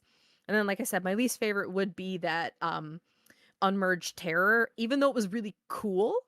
It was kind of probably the one time that does stick out in my head that it felt like I don't know, like, there just wasn't as much originality. It was sort of the same thing, but now it's on all fours as opposed to crawling or walking on two legs. Um, but I really enjoyed overall the enemies and the way that they kind of riffed on the design and how they use things. And I really, really enjoyed it. I felt like I was constantly being challenged in some way, and I appreciated that. All right, we are moving on to the next question. The world and atmosphere. How effective was the world and atmosphere and the setting and tone? We're gonna go with Tolkien first. I just have a short, sweet answer for it. I think the world and the atmosphere of the game, every area was great. Um, I think it was done quite well. I was always on edge. No matter how much ammo I had, no matter how confident I felt, no matter how many upgrades I had, it's like I was always unsettled. The music, the atmosphere, the placement of enemies in certain areas to just pop out at you. And for God's sake, whoever thought it was funny to have the some of them hide behind goddamn doors and come busting through and knock you on your fucking ass when you least expect it, bruh. I hated it. It was so annoying. Like I started like double checking doors, like going a little bit in front of the door, but then hurrying and backing up so just in case one come barreling through and knock me over. It was so annoying. Or when the traveler would start having like these mental seizures and start seeing things, I swear I shit myself every time one would just randomly pop out of nowhere, this image, and shake the screen. I'm like, okay, really? Like I'm trying to pay attention and you're just having this mental crisis right now with these things in your phylactery. um but for someone that loves horror, and I am a massive scaredy cat when it comes to horror games, I think the atmosphere was so fucking good. Um, yeah, always on edge. The only time I ever really had no issue, obviously, is when you finally get into New Game Plus and you're just so overpowered and you have like a whole inventory full of Arbalest rounds and everything just dies to you and you make everybody your bitch. That was the only time I was like not terrified of the game. But on a new game, yes, like it was just done so well and I loved it. I'll go real quick. As far as the world and atmosphere, I think it's pretty great. It's you are seeing the decay of what is happening to everyone else while you are this traveler from the future going around and collecting the essence. I feel like there's this sort of dire riot of everyone losing their minds in Poland, and them thinking, oh, maybe there's gonna be a cure. Maybe I'll go home to my family. Maybe I'll go home to my wife, and you just see intense dread throughout the entire like sort of atmosphere. Um, I enjoy this stuff a lot. I think that just the sort of ruins of what has come to be and how they sort of present this backdrop along with the people in it is a nice, believable scenario. I always look at the world and the atmosphere as, is this doing enough to suck me into what is transpiring into the story? And I think they did a good job at this. Some of these environments and stuff, it's just plain like it's just plain disgusting to look at. Like, I believe the hospital level is honestly one of the creepiest levels in the game when you start to get into the basement and how everything is just full of like orifice and stuff on the wall. And I'm just telling myself, oh my god, dude, what is all this stuff on the like ceilings, and what have they done down here to these like individuals being infected? And it just makes you think and ponder what is going on. So I really just like how decrepit and sort of sad and sort of lonely and sort of disgusting how everything looks with the presentation. It's just it I don't like when I sit down and think of this, I don't know what's worse, the environments of like Dead Space and what you experience, or this one. This feels like it's even more gross in certain areas. But Bloober Team, they captured that pretty well, and I pretty much enjoy it. Yeah, they're about neck and neck, but I it's just something about this one that's like cool and mysterious, and hopefully they keep that same vibe going into the future. But Max, it is your turn. What do you think about the world and the atmosphere? I want to start with like so what so while the podcast is going, we're chatting in case someone like has a question of like what's this something called. RE5 Wesker. Just chatting about like what are other boss fights that I want to give credit where credit due or credit is due. I think the reason I like the final boss fight so much was because it's Resident Evil 5 Wesker again, and I absolutely adore that fight there too. But in terms of the world and atmosphere, from the moment the first enemy you find is an upgraded orphan and it takes everything you have just to like take that thing down, you still don't even know how your gun really works. It sets the tone so well. Something we haven't really mentioned. The entire environment always makes sound. The moment you go into any nest of the change or whatever you want to call them, it is always squelching. It always sounds like flesh is moving. It always sounds like things are just like constantly shifting, growing, and corrupting, and it makes it so you never feel safe. Match that with the merging mechanic where inevitably you're gonna have to leave bodies behind that are making sounds, and there's this environment with mouths that constantly make sounds, and you never know for sure if something's gonna crawl out and upgrade itself. It did that so well. I would say that like the tone of everything falling apart with that first shot of the building broken yet still hanging on, to the inner areas with the nests where things are being fixed, rebuilt, brought together, good stuff. It's being brought together wrong and incorrectly. And looking, I think the environment that got me the most was the steelworks, because you see these vats of humans and you see how it grows and like the shapes of the people, and as you look closer, this isn't generic biomass. This is literal humanity growing into this unknown structure that you don't even know what its purpose is. It just is like that. They nail the atmosphere from the heavy footsteps to the constant breathing to things shifting in the background or like the anomalous vacuum sounds. Like the atmosphere was perfect because it always made you feel like something was coming. Even with New Game Plus, you knew nothing was. It just absolutely nailed that aspect. Reverend Ben, it is your turn. What do you think of the world and atmosphere?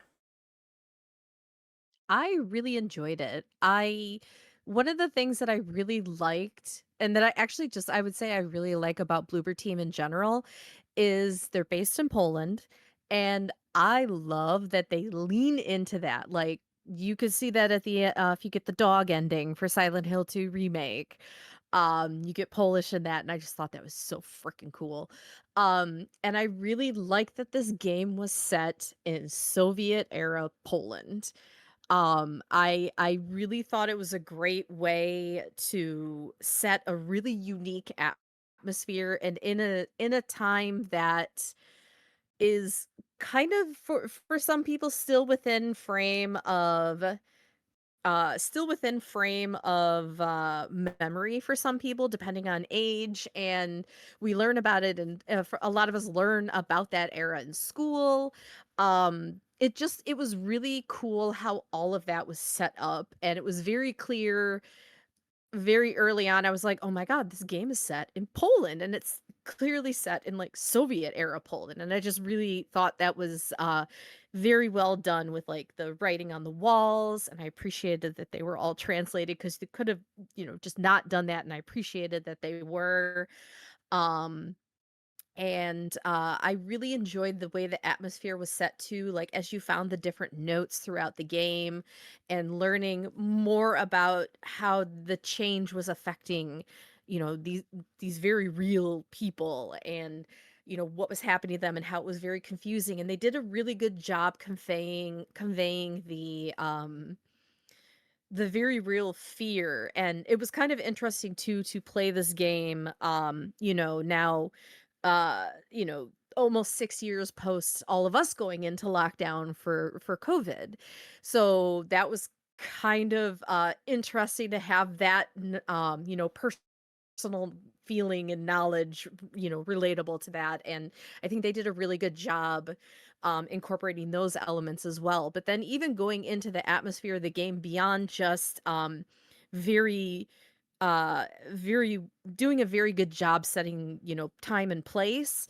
Like was already mentioned, like the sounds, the ambient sounds, knowing if you hear something, it's like, uh-oh, something's gonna pop up, or what the heck was that? Or this is making me super uncomfortable because there's all these squishy noises and I don't it did a really good job, and I appreciate it. I appreciate horror games that do pay a really good attention to those soundscapes, which I think, especially because this is Bloober Team, I think is very reflective of the games that they all enjoy. And it's no secret that they love the Silent Hill franchise, and you can see those influences and those inspirations and how much care they take in creating the atmospheres for their games. And it just it was without like smacking you in the face with it, they just did such a great job setting the atmosphere. You knew it took place at Christmas time without, even if you found none of the notes, it was really clear, it was set in winter. Oh, it was close to Christmas time. Oh, this was going on and that was going on. And um, I really appreciated how they set everything. Um, just, there were so many elements, and they just did a really good job getting you into the world of Cronos. And yeah, just the sound in that, and also the soundscapes, and the absolutely horrifying nature of what the merged people look like, even when it wasn't an orphan crawling out at you from one of those gaping teeth holes. uh just walking around and being like, my god, what happened to everybody? Like, what is this change? Like, what is going on? And just seeing that, getting that very visceral experience. They did such a great job creating the atmosphere for this game, and I think that was a big part, especially early on, that really kept me going, being like, I need to find out like what happened, because this is clearly an alternate universe. Like, what happened? I need to find out. The atmosphere and the setting and everything is telling me something bad happened. What happened? I need to know, and I really appreciate what they created with this. Jug, it is your turn. What do you think of the world and the atmosphere of Kronos: The New Dawn? Let's say the atmosphere, whenever it had you in the areas where, like the desert and the area before you get to the chapel, it gave you this like very eerie environment that something was always gonna pop up at you. But you get through like the first desert ish area, and like there's a lot of stuff that kind of pops up there and scares you. But then when you go to the area in the chapel, nothing really happens. It's just a lot of talking and a lot of phylactery business going on, and it kind of makes you like paranoid a little bit when you're in that area expecting something to jump at you, you know, and like it didn't happen. It never did. So like it has that moment of like it reminded me a lot of Silent Hill 2, or at least the remake that they did, where you have areas that'll just give you full blown paranoia, but nothing happens. They'll make sounds, they'll throw some side stuff and like kind of like to try and throw you off. Even Dead Space did this in the remake. It make fake sounds to, or like the environment to to just fuck with you. So I do like how it always felt very eerie and very hostile in some cases, and it always felt like a hostile environment.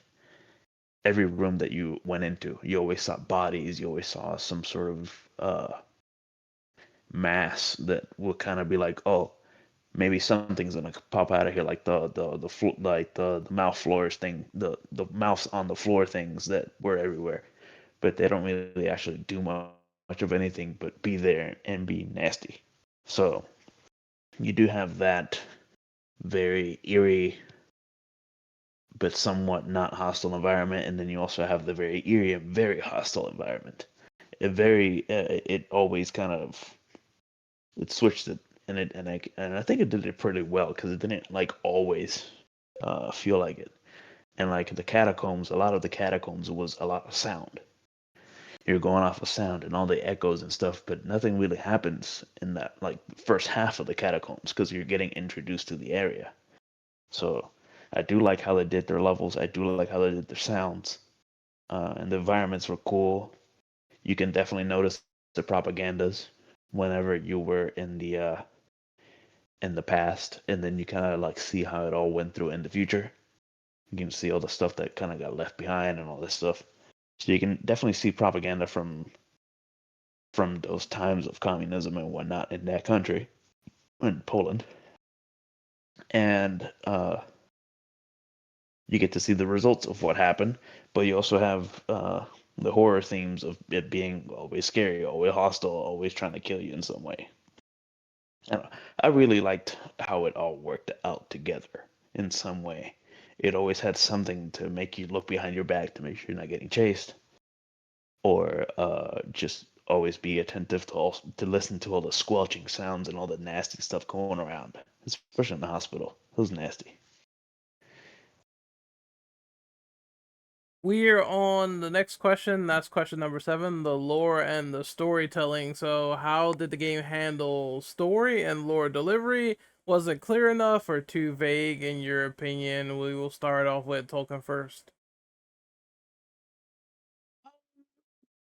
Nothing too crazy. I think the game handled the story and the lore just fine. I don't think it was so cryptic that people were just left with a head full of question marks by endgame.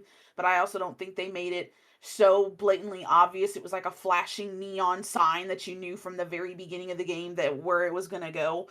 Um, they kind of left it where it was easy enough to pick up on if you played and paid attention to the dialogue, to all the bits of lore that you would pick up as you play, every single news article, every single letter, the environments, the houses you would go into. There were clues everywhere of where the story was leading. Um, and I think especially once you hit endgame and you get to see both of the normal endings, and if you play again and see the third ending, I think it all pretty much becomes crystal clear, especially with the reveal right before the end game area and game boss. And so yeah, I don't think it was like super hard to understand. A game we'll be talking about in 2 weeks, I think, has a way more cryptic story to figure out than this game does. So I think this one was done very well, and I liked it. I didn't think it was too hard to figure out, too easy to figure out. I think they did a very good balanced job of it. Rin Ben, it is your turn. What do you think about the lore and storytelling of Kronos: The New Dawn? Oop, there we go. Uh, so I really liked it. I touched on this in the very first question where I mentioned that I liked how they gave you little bits of the story. Like they kind of and sometimes it felt at first a little bit like drip drip drip, like a drip drip coffee or a drip coffee kind of level of giving you the information. Um I do think that sometimes it was a little too vague. Um, I did like how they gave you the lore and they gave you the story, and it was relatively easy to find like most of the documents and to be able to find information and kind of start and like enough to start putting pieces together. um I was a little bummed that we ultimately it doesn't really seem like we found out what caused the change. There were a lot of theories and a lot of like pointing fingers in the game itself, but we didn't I kind of wanted to know a little more about like how that got started and why it got started. But I really enjoyed the lore. It was I thought the story was really interesting, and some of the themes that the story touched on, especially once you found out what the Pathfinder was ultimately doing, which was horrifying. But touching on those themes of love that becomes obsession, that becomes, a driving force to do terrible things in the name of what someone or something thinks is love, but is that actually love? And it was interesting to have some of those themes approached, and it was not at all what I walked into that game thinking it would be, which I thought was really cool because I actually don't like stories where it's real obvious 5 minutes in what's going to happen. That makes me not want to continue the game. But this game definitely kept the story kept you guessing for quite a while, I felt like. And I really enjoyed that. Um, but yeah, I think overall, it was a good story. I think it was easy to find pieces of lore, but some parts I think were left too open to the imagination or ultimately not answered. Even with the true ending, you broke well, we're kind of going to talk I know we're going to talk about the endings. Should I hold off on that, Ren? Yes, because I think we Okay. should save all that for question number 12. Okay, sounds good. Then I will hold that until then. But I will say, I liked the story, but I think there were some elements that were too vague or too open-ended or just sort of like, oh, we just don't know what caused it kind of thing. But otherwise, like, yeah, kind of tying in with the atmosphere and everything, I really do enjoy what they built, other than some of those gripes. I'm gonna keep my answer brief, but I think it's a thing of they wanted this game to have its own sort of sci-fi intrigue, and on many levels for me, I think it works because it makes me wonder what happened to the people here as they start to lose their minds and just decay into insanity. And it's cool to see some of the motivations of some of the characters, like, oh, the traveler here is here to extract someone from this point and bring them back to the collective. And I'm like, okay, so how is this place going to be coordinated, what's going to happen? And then you see just everyone on the brink of survival, people killing each other, going insane, and stuff all over the walls, and people not wanting to lose their families.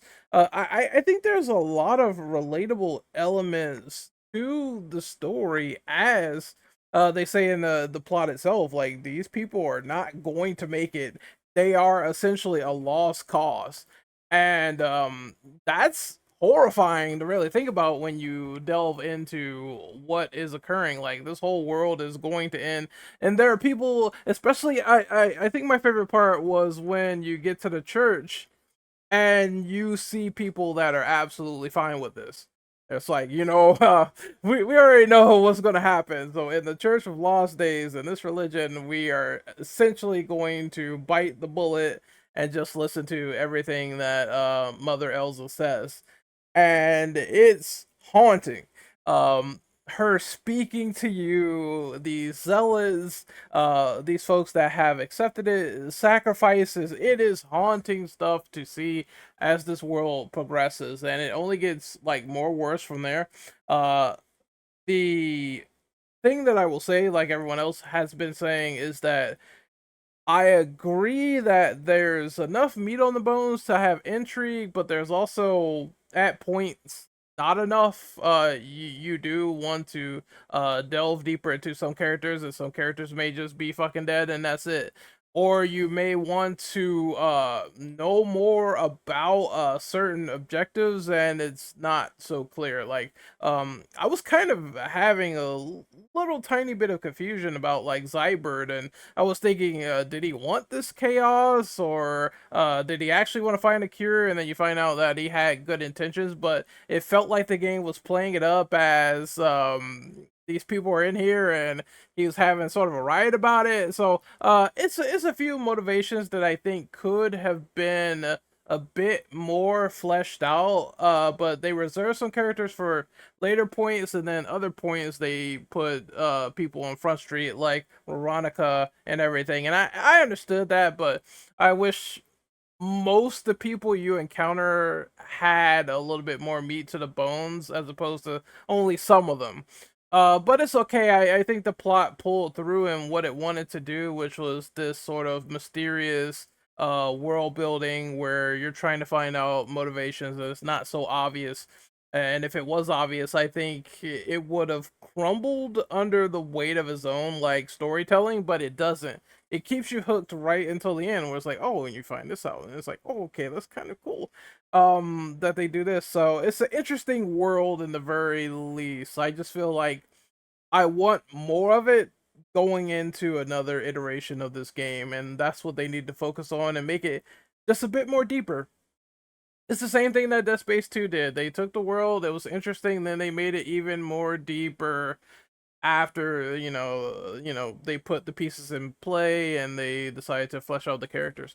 But I liked it overall. I thought it was cool, and I wouldn't mind seeing more of this world. Next is Shug. How do you feel about the uh, lore and the storytelling and how they coordinated that?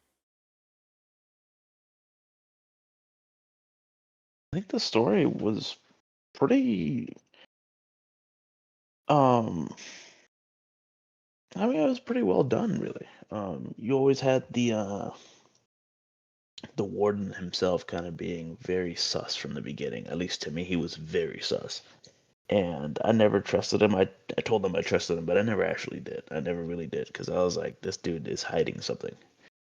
And we eventually get through the story, and you find out all this pandemic that happened, this infection. People didn't listen. People were being what do you say? Uh,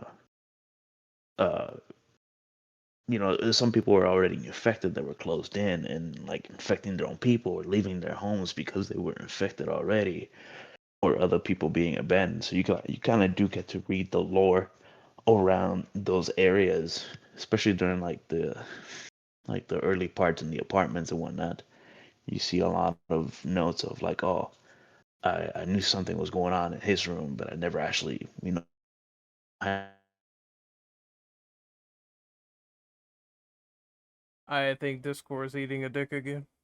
had like the build of that this was fuck Discord. Um, fuck Discord.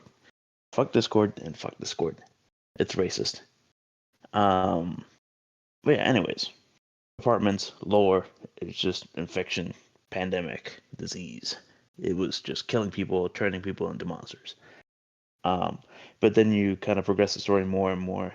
You find out Veronica, you find out that it was all an experiment or some shit that people found in the steelworks, and it all like it pulls off like this umbrella corporation kind of deal where they found the disease and tried to weaponize it in some way. And you definitely had um you definitely did have like some sense of what was going on with the disease itself. But then you kind of turn to like the actual main story, which was a lot of it being the warden trying to save one person because he didn't want them to die in the end because they fell for them and they care for them, so he got obsessed, he got all this kind of stuff. And so like once you get to a certain point in the story and you find out what was actually going on, you're like, oh shit, this dude is a piece of shit, you know. And you kind of see him how he freaks out and loses its mind at what happened, and that's how you kind of notice that he's like, oh, this dude has lost his mind. He's like not really broken, but more into obsessed. And he throws a tantrum and goes back into the past and all this shit. So it wasn't too obvious, but it towards the end at least, it started being like, oh, this is how it's gonna be, where you either pick one ending, something happens, and then you pick the other, and it does it does the contrary of the other one. So that's the only part that I was like, kind of, felt kind of obvious. But overall, the story was pretty good. Max, it is your turn. What do you think of the general story and lore? Overall, I have to give props to Renben describing it perfectly. The scene was set between the different propaganda pieces, the writing, the different journals that explained essentially a fall into madness and confusion that everyone went through. And I think, if anything, the story of Cronos is pretty straightforward, but it does cosmic horror correctly in the sense of that everyone is an unreliable narrator and no one really knows what's going on, especially when you take the traveler in, for example. Like, she doesn't know what's going on. The warden doesn't know what's going on. None of the doctors, none of the soldiers, nobody understood what was happening because something that was bigger and beyond anything that they ever encountered was ripping them apart for a purpose they did not understand. And even, the traveler and the warden, they were trying to fix it for reasons that you didn't understand. But we'll get into the specifics with him later. I love the guy. But it did a great job of telling the story that everyone had an agenda, everyone had a way they thought to solve the problem, and they didn't. But it wasn't cryptic enough that you couldn't piece it together to realize, oh, this person thought so the original source of the change was that they were drilling underground to get resources for the country because just simply put, the country needs resources to survive for their little socialist utopia, which, hey, was actually working. People were doing it for good reasons, which is a first normally in games. But they tried to do it. They unleashed something they didn't understand. Some people thought it could be used as a weapon, a medicine, a cure. Is this the next step of evolution? Oh, God, it's getting worse. Oh, God, it's the end. And once you could find and prove and disprove each person, an actual timeline and story was put together. And not all the questions were answered. I don't know if this is actually a future question, but in terms of a sequel of where else the story could go, it's a pretty neatly tied little bow. We get to see the beginning, the end, and we don't really need to know more. And for that reason, I think it did a fantastic job of telling its own story. All right, we are moving on to the next question, and that is question number 8, so which is more story details. So, the big reveal of this game was finding out that Veronica, one of the people that was sort of working and involved with everything, was the Traveler, and she was extracted and experimented on by the Pathfinder. How did this reframe the story in your personal opinion, and what did you think when you found this out? I will go with Tolkien first. Um, so I cannot remember when, but at some point in the story, I just started throwing theories around in my head, and I was kind of like, "Oh, watch the Traveler be Veronica," kind of thing. And I felt just for me, it kind of felt like it was going that direction at a specific point in the game, but I don't remember where I started thinking that. But to have it confirmed by Endgame, it was just so interesting to see it play out. I loved how it was revealed, and how it was done, and it was great seeing the Traveler start piecing the mystery together as you go through the game with her, getting the lore and seeing all the damage that this plague has caused, and trying to figure out if you can trust the Pathfinder or not, what he's in on, what the collective is. There's just so many mysteries that she's trying to figure out who she is. Um, and her struggle through the game, and it made me sad that the Pathfinder was got so lost into what he wanted and what he believed in so adamantly that he just ended up hurting someone that, when you get to a specific part in the game, he says he cared about her. and wanted to fix the past and stuff. But then what he does in reality is not that. But he's just so brainwashed in his own thought process and what he wants to do that he can't see outside that what he's doing is harm. And when you get to the point in the game where it's revealed and you see the whole cutscene, it's just a sad and shocking reveal to me. Seeing it all happen, and you get to hear the traveler's emotions when she realizes what has happened and what he's been doing this whole time. And I just think it's really well done reveal. I'm gonna go with my opinion real quick. So I, it was okay. Did I see the reveal coming out of nowhere when it first showed up? I got a slight feeling that something was off when it was in the weirdest place too. I believe it was in the hospital where they were showing so much affinity to Veronica when they were just having like the pictures on the wall, and it just seemed like she was more than just a key player. And then her and the Traveler sort of having this weird team up moment. I thought that was kind of strange. I was like, oh, maybe that's gonna go somewhere in the future. But I didn't really feel the full brunt of everything until you get to the scene where you go in the warden's like place and you see all the dead travelers that he experimented on and what he was trying to do with this project, and then they hit you with her body on the wall as she tries to extract it and pull it away, and then you get to reveal that, oh, you're her. I tried to sort of remake you in this image and try to sort of bring you back. And I guess you get these weird vibes of the warden when he's just taking stuff from the old world. He's not really explaining where he's from, or they started speaking in this weird cryptic talk about how the collective is, and then what you have to do and what you have to extract. It's mostly mission based dialogue until you get to that part where you see personal motivations. And did I think it was well done? I thought it was well done for what it was. I thought it was fine for what it was. It was a nice little zinger to what was going on. Granted, I was thinking to myself, and this is probably done deliberately, that the reason why it seems like they're emotionless is because they've been experimented on, and they were captured and they meant to do this mission.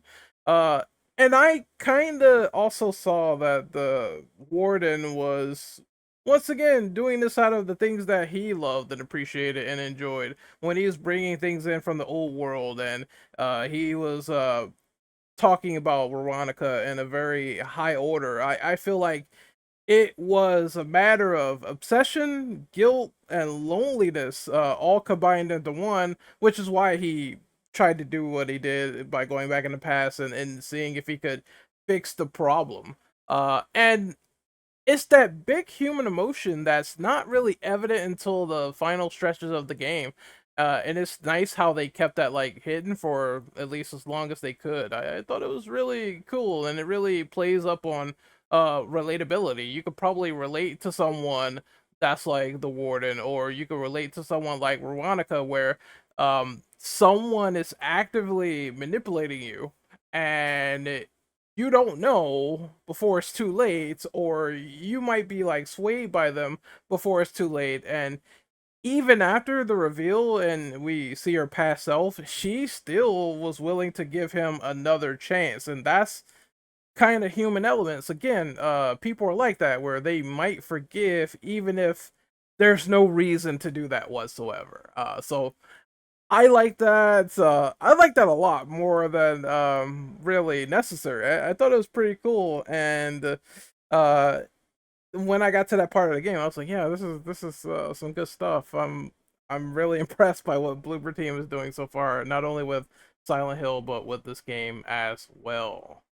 Rimmer and Ben, it is your turn. What did you think of the big reveal of Veronica? So I it actually caught me a little off guard, which I appreciated because excuse me. Um I wasn't really expecting it. Like, I knew there would probably be some kind of big twist coming up, but I just wasn't quite sure what it would be. And I was kind of horrified, but in like, it sounds strange to say it. I was horrified, but in like a, yes, this is the kind of twist that I needed in this game. It was kind of shocking. I hadn't expected to have, like, I kind of, like I mentioned in the previous question, I hadn't thought that they would tie in some of the themes that they did. I wasn't expecting some of those themes to get tied in, and when they made that big reveal and you realized um that essentially the key to everything was Veronica, I just thought that was such a cool twist, even though it was horrifying, even though it was kind of sickening in a way. But the way he was essentially, like, the way we discovered it was us discovering he was essentially trying to preserve her and then recreate her over and over and over again. We found out that it was, I think by the time we pop up in the game timeline and we're starting to play as the Traveler, he'd done the Pathfinder had done this over like 300 times. Sorry, kind of tying into the next one, but like it was an unexpected twist, and I really appreciated that they not only went with such an unexpected twist, but they went headlong into it. And like I said, it touched on a lot of themes that I'll talk about a little bit more in the next question. But it definitely did reframe the story for me, though, kind of tying in with the other part of this question. It made me think about the motivations and everything else in a different way than I would have thought about it at the start of the game, not knowing what was going to be in store for me, you know, 10, 11 hours into the game. Max, it is your turn. What do you think of Veronica's big reveal? So I'll admit, my first real clue was when the Traveler tries to stop Veronica, and she has like that mild seizure. That's like, okay, something's up with her. She keeps showing up everywhere, and like there's a little bit more to her than meets the eye. But I guess, how do I put this the best? I wasn't really hit by you being Veronica specifically, because even as the warden, and we'll talk more about him later, uh, even as he states, you're not her, you're nothing like her. You happen to remember the pain and the misery and the torture that you went through as part of the experimentations, but you don't really do anything with it. You don't really remember any of it. It's more just a motivating force to stop the warden. What interested me more about the twist was realizing the warden went to AWOL. We don't really know the most about the collective, how they operate, what their goals are. Uh yeah, okay. Weird question. Did the change like necessitate the creation of the collective in order to save humanity, or did the collective in its creation go back, which altered things to make it so that humans revealed the change? It's one of the many cosmic horror questions that you don't really know. That's why there's a lot of dialogue about like chicken and the egg scenarios. Does their own meddling cause the anomalies when you go back and create these rifts and these anchors and these da da da da da? So I was more interested in the warden going AWOL, that an organization that seemed to be so close knit and like orderly allowed it to happen. I thought it was an interesting concept. It was a bit of a self-fulfilling prophecy. It's a fun idea, but yeah, I was more interested in the warden side, which we'll go into the next question. Because him breaking the directive, how many travelers that went back to stop him? Yes, a lot of those bodies that we saw were failed experiments or run-throughs with Veronica as the Traveler, but where did he get all those bodies? Probably from different travelers going back. I want to know more about that aspect, but unfortunately we didn't see that. And honestly, I think that's all right. It just adds to the mystery of it. Doug, it is your turn. What do you think of the big plot twist so far?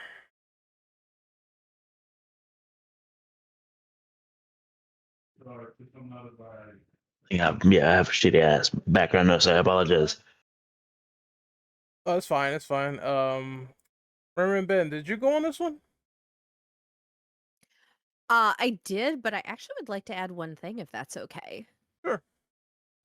So one thing that I just thought of, or that I thought of that I didn't say, is one thing that I think is going to your mileage may vary on with this big twist is I will say the twist hits very differently, I think, as someone who identifies as a woman. And I'll kind of elaborate on that a bit more, I think, with the Pathfinder, but the twist I think hit a little differently in part because of my own experiences in that area. So, but I'll talk about that a little bit more in the next question. Okay, so I'm gonna add a bonus question on top of the next question. Let's see. So the Pathfinder, we're talking all about him and his motivations and sort of what transpired with him and the lore that people want to know about. What do you think of him and his character? And I want to add a bonus question. Did you kill him or did you spare him? What was your decision? I will go with Tolkien first. So as soon as I met this dude, the sus alarms were immediately blaring. Like the dude just came across so freaking sus. I didn't like him at all. I didn't trust a single thing that came out of his mouth. Um and I think the only thing I liked about him was the drip. I wanted to rip that fur off him and just wear it myself. Like the dude had the fit. That was all I cared about from him. Otherwise, I didn't give a rip about him. Um and as far as like the motivations and how I looked at him throughout the game, seeing how he treated her and what he did, and granted, you could people could say, oh well, he was trying to do it for the good of humanity that created their own destruction. Well, but went at it in a bad way that ended up just hurting someone that you claim to care about, and you just went into a repeat over and over and over, um back in time to try to fix something and never did. You just kept failing, but yet you kept picking the same ending and hurting her. Like, no. So all I did was look at him and think he was a villain and nothing else. I felt no sympathy. And my first playthrough, so considering I've done all three endings, technically I shot and spared him. But my first playthrough, no, I shot that motherfucker in the head. I was like, nope, gone. No, we're moving on. But yeah, that was what I did my first run.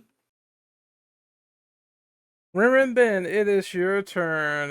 What do you think of the Pathfinder, the Warden, and his motivations, him as a character, and did you spare or kill him? So, I will say that at first, I thought that I there was always something that felt off about him. Because I don't know, like there it because especially because of the way you start the game, you know,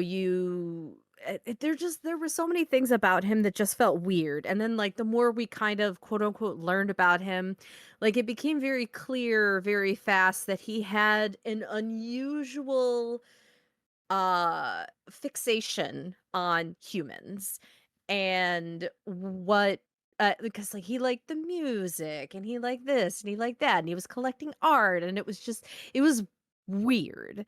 And at first I was like, okay, maybe he's just spent too much time doing this job. But then once we got the twist, then things got more interesting and in a bad way. And like I said, it hit for me it hit a little differently um in that you know, it turned out that he was essentially obsessed with Veronica, or with Veronica though, which was an interesting twist.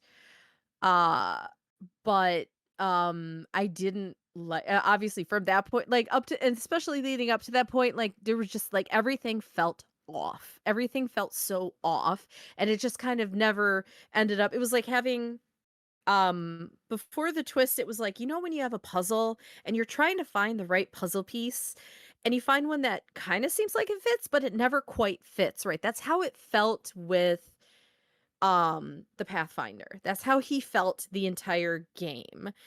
And especially like when um things were breaking down and he's like, "Oh, you know, oh, I got to fix it, but I got to have time," or "Oops, I don't have this part," or "Oh, well, the machine's got to cool down." And there were all these stalling tactics that were just weird. And then of course, you know, you find out the big twist and everything all of a sudden all the puzzle pieces do fit together. And they don't create a great picture.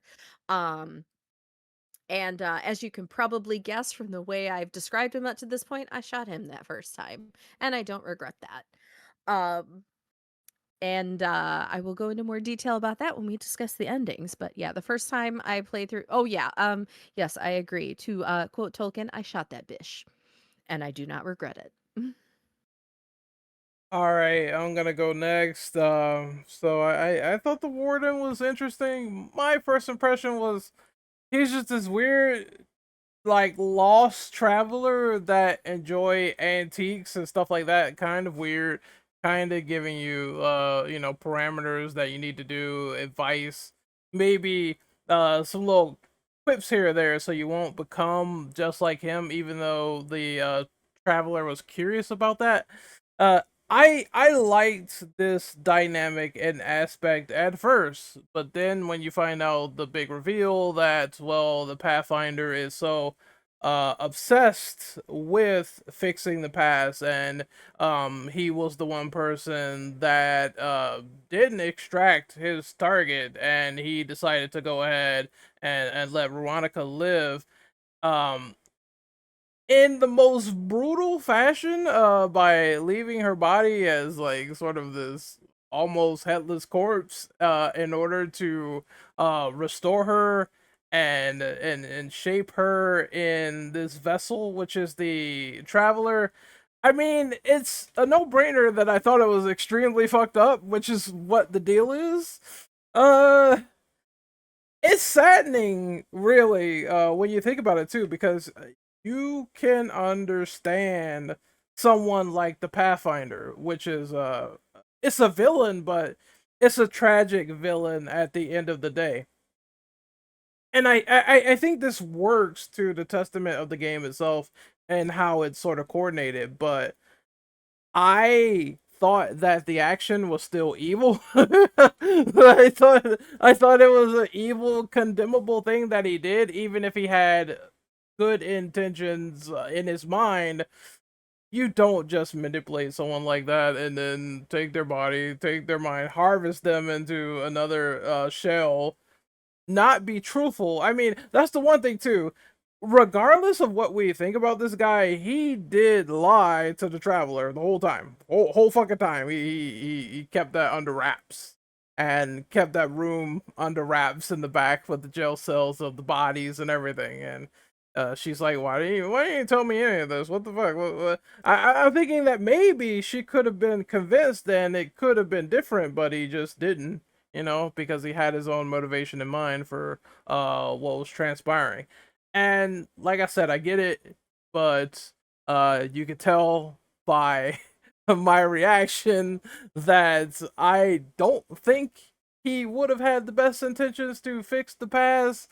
So when he said, "Just give me another chance," I decided to give him one with my bullet in the back of his brains when I shot him. That was my first choice, and yeah, that's how I felt at the time, because I was like, okay, manipulate once, what will stop you from doing it again? That was my knee-jerk reaction when I shot him. But overall, like I said, there's big sympathy for the character as well. I just wish that things could have been different, just like everybody else, but that's not what happened. So I made my choice, and I think he's an interesting character. Just, you know, I don't think he should have done what he did, and he met the barrel of my bullet when I shot him. We will go with the next person, which is Shug. What did you think of the Pathfinder, and what was your choice at the end of the game? Sparing him or killing him?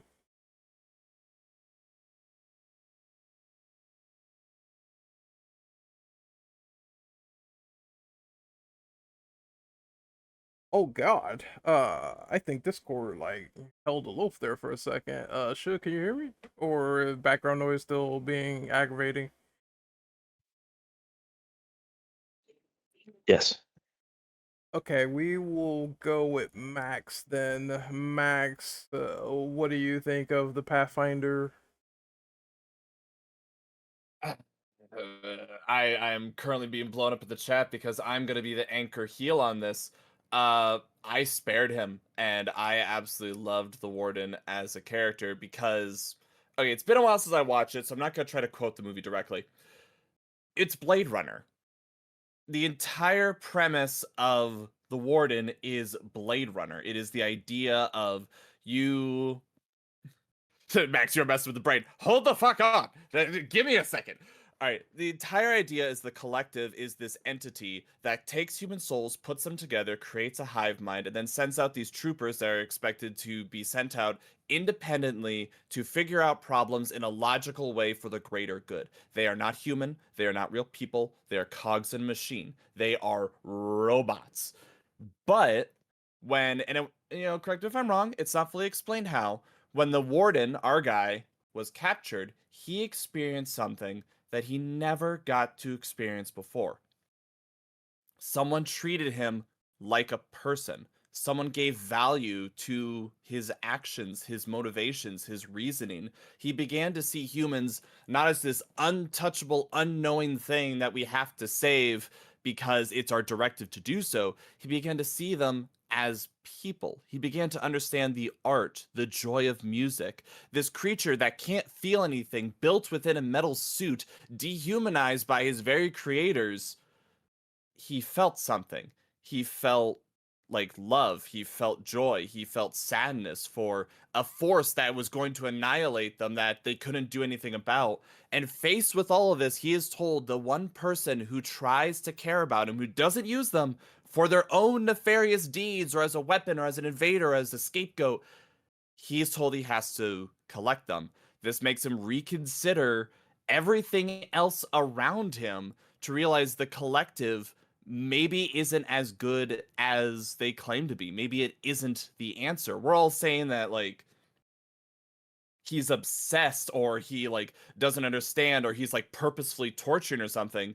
I don't think it's like that. I think the warden saw the determination and care that Veronica had and wanted to save humanity with and agreed with it and wanted to fight for it in the same way she did. He needed to save humanity by first understanding humanity and becoming it. I don't think this was a purposeful torture. I think he was doing the best he could with the knowledge that he had. The tragic part, the part, like, arguably, I wouldn't even say he's a villain because, if anything, the change is the villain, the predicament is the villain.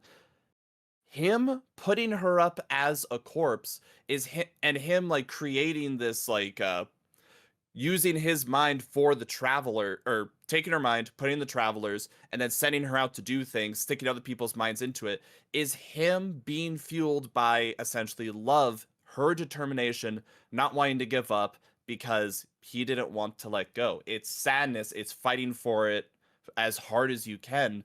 It's why when he told me at the end like I'm going to make this right. I'm going to go to the collective, and we're going to save her. I wanted to spare him. The tragic part of it is since he is damaged by us, which is still funny,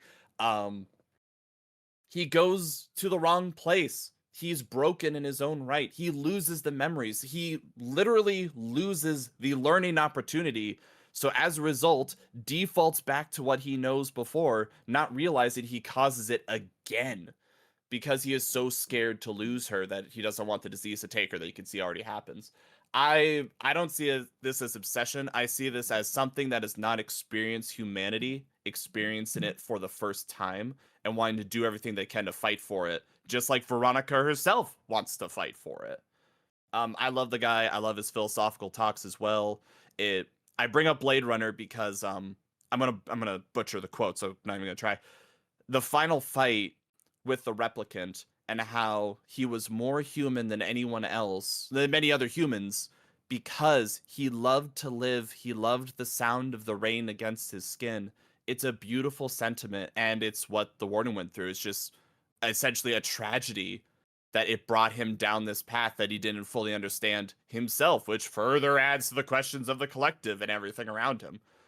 Yeah, I spared him. I just feel bad that it had to go the way it had to. And yes, that eventually I did kill him. It did make a difference, so fuck. Yeah, loved him as a character. I just wanted to add something on. Like, I get where everyone is coming from, whether you spared him or killed him, but I do think that, of course, his care and affinity for her was indeed twisted. And that he felt guilt He's a for what. robot. Yeah, but He doesn't know. Yeah, but he still, that guilt still permeated enough for him to go back and say, okay, I'm gonna try to do this again. Even with the notion of the broken system in play, it's just like I said, I feel bad for him, but I still shot him because I just felt that okay, well, actions probably can repeat, something can happen, and both endings. Well, we're gonna get to the endings in a minute and how we felt about them and in our overall sentiment. He had to be stopped because what he was doing was wrong, but he was doing the best he could with what he had. And he didn't know he was going to restart it. He genuinely had a new breakthrough. Like, shit, how would you have known that was going to happen? Yeah, that is true, that he was so damaged that his memories just defaulted to shit. But and then he says he's gonna fix it again. It's just, I don't know. It's like, could you hold him to those promises even if he failed first time and then second time didn't go so well? It's just, I wanted to sort of end the loop, which is why I sort of shot him. But again, I think he had good intentions, but maybe some of them with the collecting of the body and everything, it's a little bit questionable at best, I would say. Questionable, but he still tried. So I like the character though. I think he's awesome. I think I would like to know more about either other wardens or just more deeper in detail about him being a Pathfinder, because his history seems interesting with the fact that he went back and spared someone and they actually did have some sort of, like, I want to say, rapport together, which is cool. I would like to see more of that in the future, but we are moving on to the next question. Also, Shug he said he shot him, so I was like, yeah, that makes sense. But the themes of the game, what do you think of the themes? What the game is really about? Is it at the core grief, love, control, obsession, fate, or something else? What is your interpretation of everything that transpired? Even any final thoughts from the last question? And Tolkien, we will choose you first. I'll just keep it brief because otherwise we're gonna be talking philosophical until the AM, and I ain't about that life. So, I think the game is about several things. It kind of depends on how you look at it, obviously, and I think the way I took it when I played it, I took it as the endings are trying to teach you to accept fate. You cannot fight fate. This isn't an anime where you can just change fate by words or deeds or the impossible. This is reality and consequences for making said actions and choices, and realizing that no matter what you do, no matter if you have the ability to go back in the past and change things, if it is fate, it is destined to happen anyway, and that is proven over and over and over and over again in this game. That now, no matter how many times this son of a bitch goes back in the past to try to redo what he claims he wants to fix, he screws it up every time, and humanity still fucks themselves over, digs too deep to the center of Earth to unleash hell upon all of humanity, and they now have to suffer for it. They have to accept the consequences of their actions, and that's just the way it is.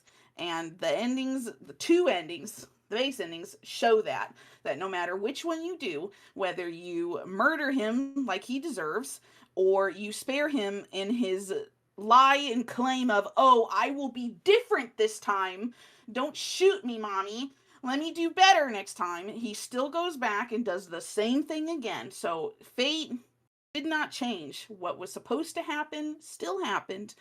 Um, yeah, I mean, it kind of touches on all of these fate, obsession, control, grief. You see it all, and I think the voice actors did a very good job on touching all of these emotions and making you feel, especially for her going through all this, the reveal at the end. But yeah, I definitely think for me, it was teaching you about fate, acceptance of consequences, and realizing that you have to accept whatever actions you choose. There is always a reaction to that, whether you like it or not. I just hear, "Don't shoot me, mommy." What the? You did, because that's exactly what he did. He sat there on his knees and begged, "Don't shoot me, mommy, please. I'll be better next time. I'll be a good boy." uh, Tolkien has some whipping boy fetish, huh?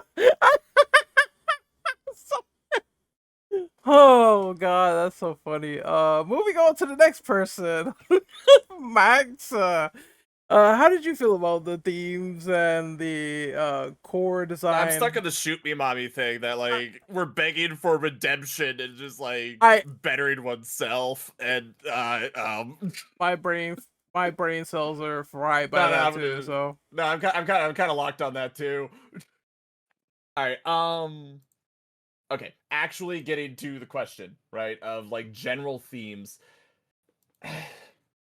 A big hanging point I have is that the change is something that was just in the ground. No one knows where it is. No one knows where it comes from. No one knows like how to stop it, how it got there, anything to do with that. It was a series of tragedies and a series of people trying to make the best of it. It's part of the reason I did spare the warden, because I would say ultimately it is a story about human determination and fighting for your family, fighting for your country and what you believe in.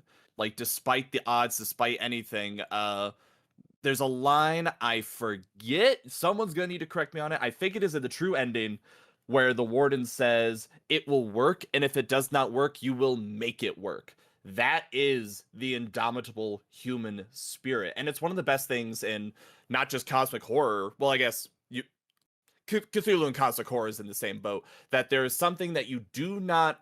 Okay, thank you, friend Ben, for confirming that for me. Um, Going up against something unstoppable, unknowable, there is no help but fighting for it anyway, even in a hopeless cause, that is just about as human as it gets. So I wouldn't say it's necessarily about grief and obsession. It is about determination and fighting for it no matter what. Granted, I say this, and Tolk brought the comparison to Dark Souls games earlier, where a lot of the themes of Dark Souls are about accepting fate and accepting death, and that like in fighting against it, you are ultimately burning yourself more. And there's a lot of themes of that in this game as well. I've always been the guy of like, no, fuck this. It is an anime. I will continue fighting no matter what. Human determination will cover all. Believe in the me that believes in you. Like that's where my mindset is. So I would say that is the primary theme for when I played it, overcoming impossible odds. Rinrin, how about you? What do you think of the core themes and some of the ideals behind the characters in Chronos: The New Dawn? I really found it interesting how they tackled the themes, and I realized I actually kind of answered this partly um earlier when we were talking about the lore and the storytelling, I believe. Um excuse me. But I really liked that they tackled some bigger themes, some harder to tackle themes in this game, like love, obsession, and I think it's really good that you pointed out in the question too, grief is one that's in there, because I would actually attribute the going through those emotions. I mean, we saw that with some of the characters that we interacted with, that the traveler would have to extract, but I think we also got to see it in a different way in the traveler themselves when they found out that they were essentially supposed to be the Pathfinder's really awful attempt at trying to reincarnate or recreate Veronica, um, and having to deal with essentially meeting themselves and understanding, and then once it clicks that it's a loop and that it's a continuous thing and that the same thing is being done over and over and over again by the Pathfinder, because the Pathfinder has it in his head that, maybe this time it'll work. And like I mentioned earlier, we find out at one point during the game that he's done this over 300 times now. Like, there are over 300 of these creations that he's made in this, like, kind of sick attempt to create and sustain this person and save humanity. And that's part of why, and I forgot to mention this when we were talking about the Pathfinder, that's part of what makes him the villain, is that in those themes, within that theme of obsession is that element of control, because he's thinking, well, if I tweak it a little bit more, if I do something different this time, I can make it, I can have the exact same person come out again. I will have my Veronica, and it doesn't work like that, which I think is kind of something that, even though the same thing is being repeated, um that also kind of ties into the idea of, um not everything can be repeated, everything, what, sorry, let me rephrase that. In the continuous loop, it does kind of beg the question of, um is something is something fated, is something inevitable, and does, or can things change? And or, like, we were using the Braveheart meme of, if you could change your fate, would you? And sorry, pardon my bad Scottish accent. um but there were a lot of really big themes handled in this game, and I appreciate them for tackling those themes. uh I mean, I don't know that I necessarily wanted to tackle them in there, but I like that they did, and that's part of why I like the horror genre in general, is because it tackles bigger themes, um that can be scary to approach or scary to handle, and games like this can provide a way to process those in a sometimes a safer way. And I really do like that it tackled some of those bigger themes like grief. um I hesitate a little bit more to use love, but love that kind of I would say like an obsessive love that gets out of control. But yes, I do like the themes. So yeah, that's my opinion on that one. All right, Shug, is the noise still going insane? I think we got a break. We got a break now. Okay, what do you think of the themes of Chronos: The New Dawn? So I think they all kind of meld together. All the themes that you like, at least all the ones that you listed here. I think in some way they all meld together in the story with different characters, especially the Pathfinder. The Pathfinder kind of deals with a lot of these, but I leaned more into him being, obsessed and desperate to find this, find and fix the disease so he can save Veronica. And then, the fact that he's done it over 300 times kind of makes it feel like, hey, it ain't gonna happen, my guy. If you haven't figured it out on number 299 or 300, 301 is not gonna help you, you know. So you definitely see his desperation and his drive to keep going, but he's not really doing much of anything. He's just ending in the same, from point A to point B. There's no C, you know. So it just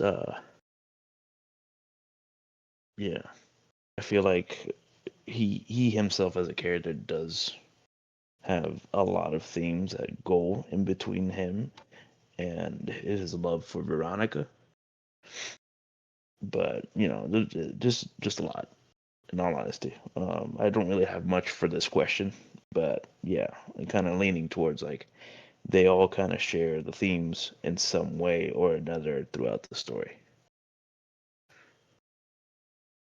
All right, we're moving on to the next question, which, yeah, I gotta go back. Eyes can't find them for some reason. Okay, the endings. Looking at all the endings, including the one you got, how do you feel about the conclusion? And does the true ending strengthen the story if you've seen it? And we will go with Tolkien first. Okay, so all the endings. I got all the endings. Um, as we stated earlier, I picked the first ending where I got to shoot him like he deserved. And then right after that, just reloaded save, did the other ending, and then you only get to see the third secret ending if you do a New Game Plus run. So I did that right after. Um, I enjoy the conclusions. Um, I'm someone that I don't necessarily need a happy ending for everything I watch or everything I play if it's just forced in there and makes no sense. And it's just there just to please the people that need that happy ending for their uh catharsis or whatever they're into. But I liked that the two base endings basically are telling you that, as I said earlier, no matter what you pick, no matter what side you choose, whether you choose to allow him his 320th time to redo this magical mistake that he sure makes a lot, um, and continue again, then you are shown in a cutscene, oh, well, she's got the disease, she uh, dies, and you're just right back to where we started, and he takes her again and does the same exact thing and makes her his little plaything again. Whereas if you shoot him and then she ends up back at the apartment and she's still infected and then passes it on, and you're still stuck in the same loop. The past never changes, the change never gets fixed, and it's just a continuous loop of bad happenings, and you don't get a happy ending. Now, the third ending, the secret ending, as they call it, not even true ending, secret ending, is, I think, made for the people that just need that little sliver of hope in humanity, that things can change and that it deserves to change. But all three I enjoyed seeing. But yeah, I mean, I don't think there was one I liked above all or anything of the three, but I like how they all showed the different paths of what would happen if you choose them. Whereas with the third being, the traveler is there with her together to see if maybe they can change something, whereas the other two they could not based on the decision you had made. All right, Max, it is your turn. What do you think of the endings of Kronos: The New Dawn? Me being the bleeding heart, where it's like, I'm the person that needs a little bit of hope in humanity. That's me. But I thought the endings were very interesting. As a quick sidebar, we've already established that like the change was in the ground and it popped up, right? I kind of can't help but wonder that either the default endings is the reason the change got out of hand because Veronica was infected with the disease and then like went to her apartment as opposed to the people who were at the steelworks and it stayed within the steelworks kind of a thing. Like there's no real point and they didn't really need to like explain, does it accelerate it? Could they have handled it if Veronica didn't do that? Would it have been the same result? It kind of goes into the idea of like there being fate and people fighting against it kind of a thing. But I thought the endings were really interesting. Due to time, we had to unfortunately like skip over this a little bit. The ending for New Game Plus, it wasn't disappointing in the sense of the actual ending, just because it shows like, okay, they're going to the collective. There's an interesting cryptic message about listen to the tool. I forget the exact quote, but essentially listen to the tools that have no voice. If they have any, if they do not desire to do the work, that fault will be removed and they will do the work. I forget the exact quote, but there's some interesting dialogue to think about there. But it still did such a good job of like nicely tying a bow that I don't really see where a sequel could go unless you're a separate Pathfinder and a separate anomaly and everything. The main problem was that the new game plus up to that point didn't really change that much. Honestly, it was fun to keep your upgrades and to plow through stuff and to like get all the cores and everything, but there unfortunately Tolk mentioned a different game for a different podcast that like changed a lot of aspects. The new game plus didn't, and that made the ending a bit more disappointing. But I think as a whole, it did a great job of showcasing the loop, what caused it, what causes it to keep happening, and the breakout point of it. I think they did that very well. I just wish there was more build up to it or more consequences. It's always a little sad when a game's ending is a binary choice at the very end, but in terms of storytelling, very well done. I'll give my thoughts on this. So what I thought of the endings, it just seems to me like Chronos, it's just not about this sort of like being a savior of humanity, because we know that this world is going to end, and it's the end that is justifying the means for some of these people. But we all know the ultimate conclusion, and uh it's this idea of is the idea of just going back, breaking time, doing things that is not really designated to what the collective wants. Is it really worth it to some people in regards to their humanity? And you see several things that allude to either hope, which is the true ending where it seems like things have succeeded a little bit, but it's a artificial stance on what hope really is, because it seems like the collective still, or someone is still sort of talking about the time manipulation and how it just appears to be. Uh and then there's the ending that I got where I just thought to myself that shooting the guy would solve the problem, but it really didn't, because she goes back to Edward's place, and then she winds up infected, and I would assume she goes back and infects him in the process. So it's it's very bleak.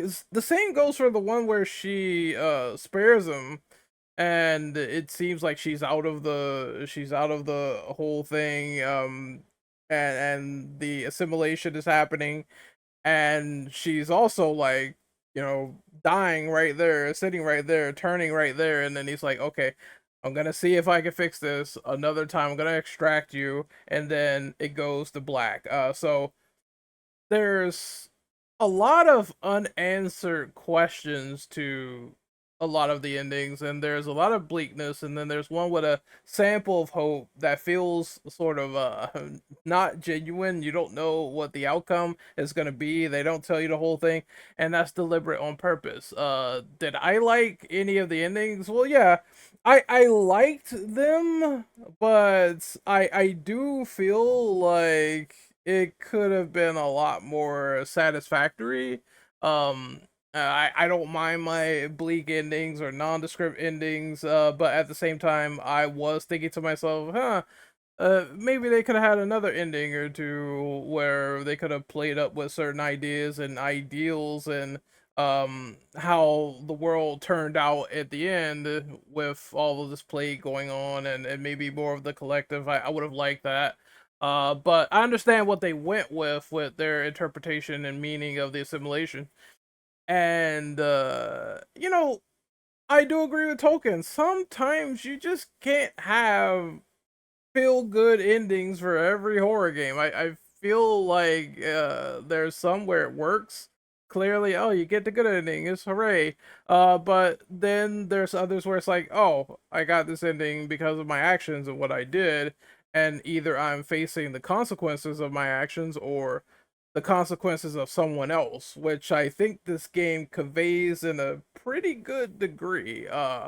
So that's how I feel about the endings. Eh, both of them, ending A and ending B, kind of end on a downer note, but the other one's like kind of hope wishy washy bullshit, and I think it could be a little bit more in depth, but with the tone and establishment of the game and it being weird and mysterious and keeping true to the fact that these people cannot be saved, I have a lot of respect for them sticking to their guns because most people don't sometimes. They just go with something that's really like left field and it feels weird and unearned.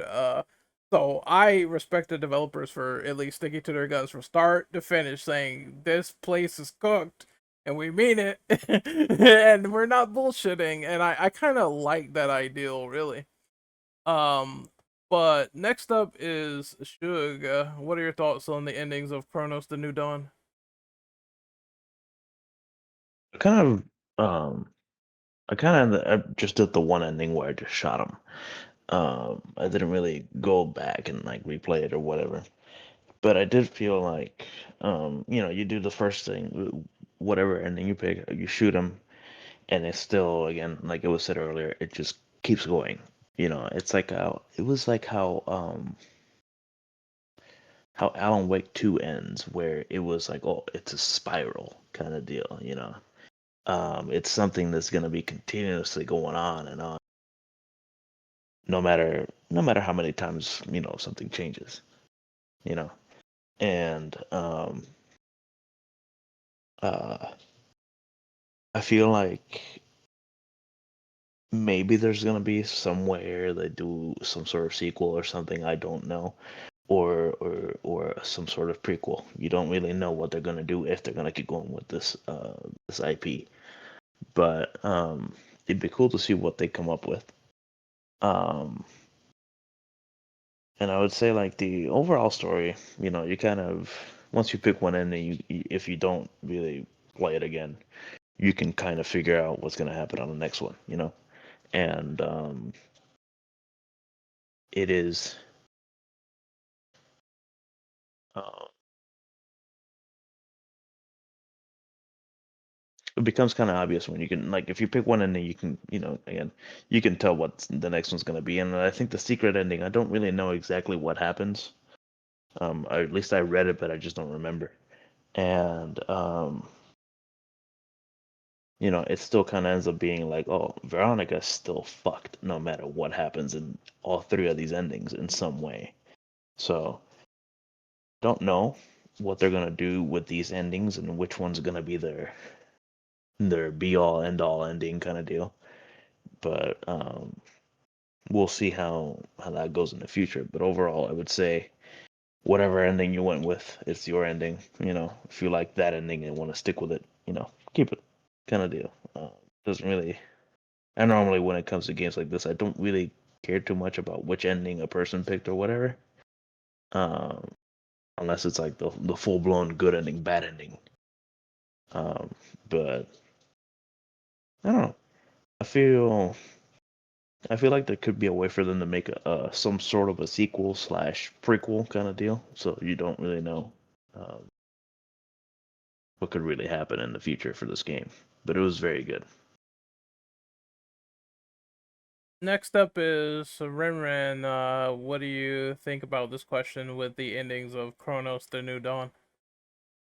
So I really liked how, despite as everybody's mentioned, endings A and B are definitely, there's not really a good ending there because it's either you kill the Pathfinder and the loop starts all over again anyways, or you let them go, you let him live and he and Veronica go through the rift, come out the other side, and the loop starts again anyway. So it's very clear that A and B endings, no matter which choice you make at that pivotal moment, shoot him or let him live, you're going to be repeating that loop.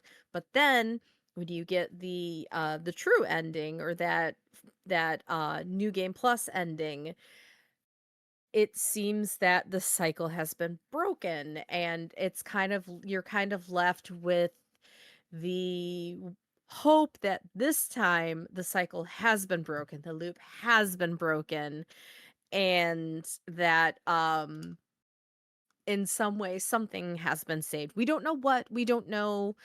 It's kind of implied, I felt like, in that true ending, that Veronica does not turn, in that case, does not succumb to the change.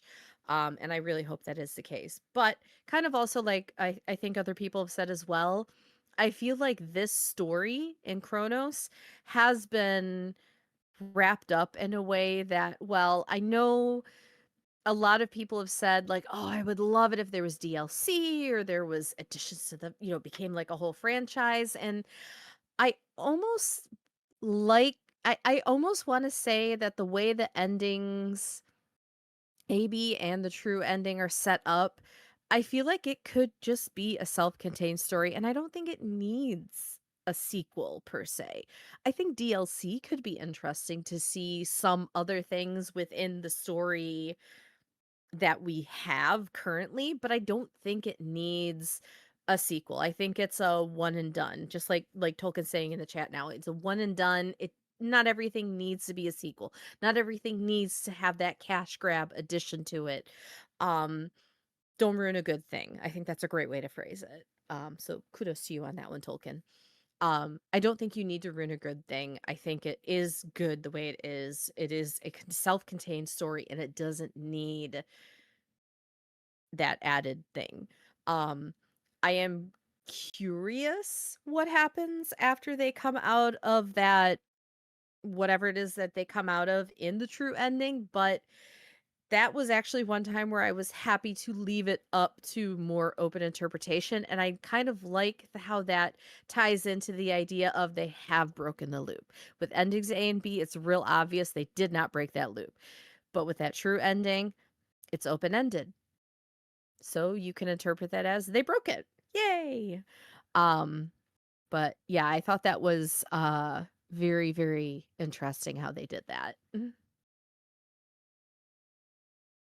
All right, we're moving on to the final question. And that is, let me scroll down a bit because I missed it completely.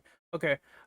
This question is the final verdict. Would you recommend Chronos: The New Dawn to people, like fans, friends, etc.? Who is this game for, and who might it bounce off of? And do you have any final things to say or backtrack on about Chronos: The New Dawn or the podcast itself? I'll go first on this one. So number one is that would I recommend this game to hardcore horror fans, moreover enthusiasts of stuff like Dead Space, because we know that EA really isn't doing shit with Dead Space. So I mean, there's not a lot of sci-fi horror alternatives, which is why I don't mind Bloober going in this direction. They personally said themselves that, well, we got like 5 million projects to work on, that they want to make more of Kronos and its established IP. So I don't mind it per se if they want to tap into the well of sci-fi horror, because I think it's an relatively still like untapped market. Most of the competition out there, you'll see Resident Evil, time in and time out, or other sort of takes, or maybe psychological horror, like them tackling Silent Hill, which is funny.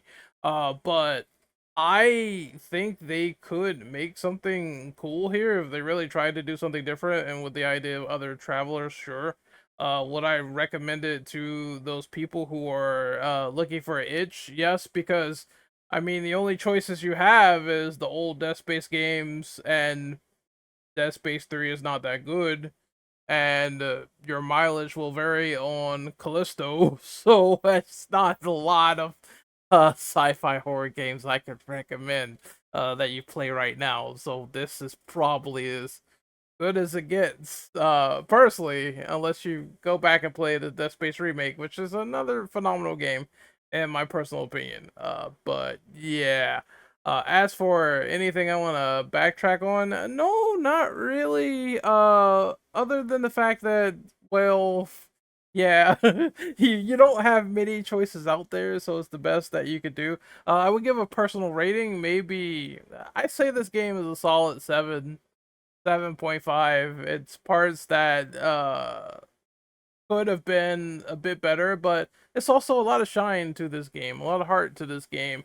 Um, I definitely think that this game pushes Bloober into this sort of criteria where I'm looking forward to what they do next. I feel like Silent Hill was a hit, and this one was also a great serviceable game, and we also have a reveal of them doing something February 15th, which I'm kind of excited about. They said it wasn't a remake and it wasn't anything previously established. It's going to be another new IP, and hey, I'm all for that. If they can entertain, make it great, I'll be there day one, and I'll probably be making a podcast on it sometime in the future.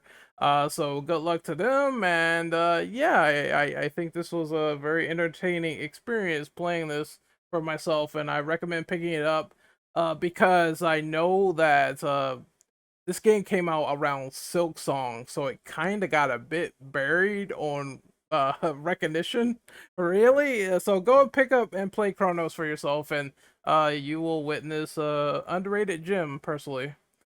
Next is Max. What do you think of the final verdict? Anything you want to backtrack on and say? The floor is yours.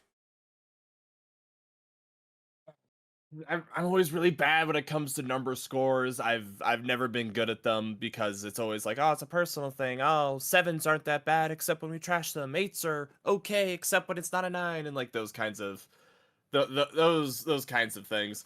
But for me, I would overall rate Kronos um as the merging mechanic of the orphans out of 10, which is to say, I would recommend this as a horror game to anyone who wants to be rewarded for smart tactical gameplay, anyone that wants to have to think about combat in a different manner, think about the horrors of what's to come, how it changes the story, the plot, everything around it.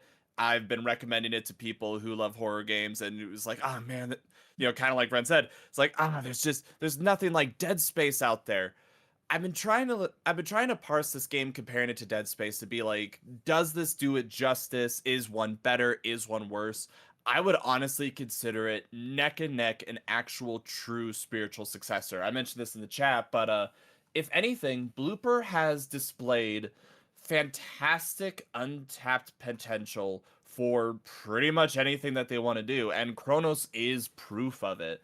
This game is very smartly designed. It has a lot of like small quality of life things, how the crafting works, the enemies work, the weapons work. There's so much like detail and love and care put into every little bit of it. If anything, we mentioned not really sure where a sequel could be or like how it would be done. I really hope they take the lessons learned here and use it to expand on plenty more horror games that they could just learn and grow from. Even if it's not the same story as Chronos, I think they can reuse a lot of the aspects of it. I would give this game a full recommend to anyone who loves survival horror in any form. Uh, just kind of like going back, like downsides, though, something I hope they change for the future. I want them to add a higher difficulty or make New Game Plus more, to make New Game Plus more dynamic, especially with a lot of the powers and things are kind of contextual, one note, especially on a second playthrough. But they've clearly shown an eye for design, and well, I don't mean to end it on a bad note. It's like that is my one major criticism because everything else is so perfect. I just wanted to experience more of it. Yeah, I'm not good at numbers. Merging out of 10. Ren, how about you?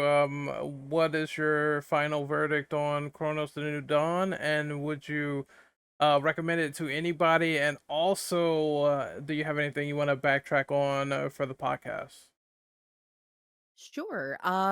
So yeah, I would recommend this game And I did recommend this game to several people who were kind of like, "Oh, I'm not sure," because with so many games coming out, a lot of times people aren't always sure about new IPs because there's so many things trying to grab our attention. And especially for those of us who are, like a lot of us are busy people, we're busy adults, and there's just not enough hours in the day. So you have to be picky about what you play. And I did recommend this to several people because I knew that they were horror game enjoyers. I knew that perhaps like they like Dead Space or they enjoyed that kind of thing, or especially like anybody who enjoys like the post-apocalyptic with some really interesting settings involved. I would recommend that to anybody who enjoys those kinds of things, and who also enjoys horror games that tackle like those deeper themes and really kind of gets to the core of what I really find exciting and enjoyable about horror, which is approaching things, giving you an almost, for lack of a better way of saying it, safe way to approach some very hard themes and deal with those things. Um, so I would recommend this to people. I don't think it's something that I would give to someone who's like maybe more of a casual player because the combat and the inventory management is a little tougher than I think someone who maybe isn't as familiar with horror games uh would enjoy, and especially with the single difficulty. I need to double check if they've actually updated and added that other difficulty level. Um it does not look like they have added that yet. But yeah, as long as they have just that single difficulty level, I think it is a little harder to approach if you're not used to that style of video game. But final thoughts would be that I am really glad that Bloober Team made this game. I'm really glad that it was a successful venture, and I'm looking forward to seeing what they do with other new IPs or other games that they're working on, which we already know one of them that they're working on. But yes, so I would recommend it to people who enjoy horror games, and yeah, I don't really have anything else to add from previous things, so I'll leave it at good game. Glad I played it. And yeah, thank you for having me. Last but not least is Shug. Do you have any final recommendations or thoughts about Kronos the New Dawn, and is there any questions you want to backtrack on?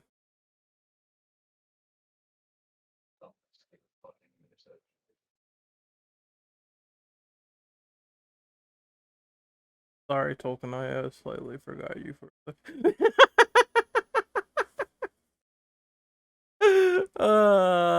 God. Well, Tolkien, I guess you can go ahead real quick. Give your thoughts. Uh-huh. So you be quiet. I'm gonna try to keep this short, as I know several of us have early mornings. We've been yapping for about 3 hours, 3.5 hours now already. Um, as for me, backtracking just a tiny bit, I appreciate the game for what it is.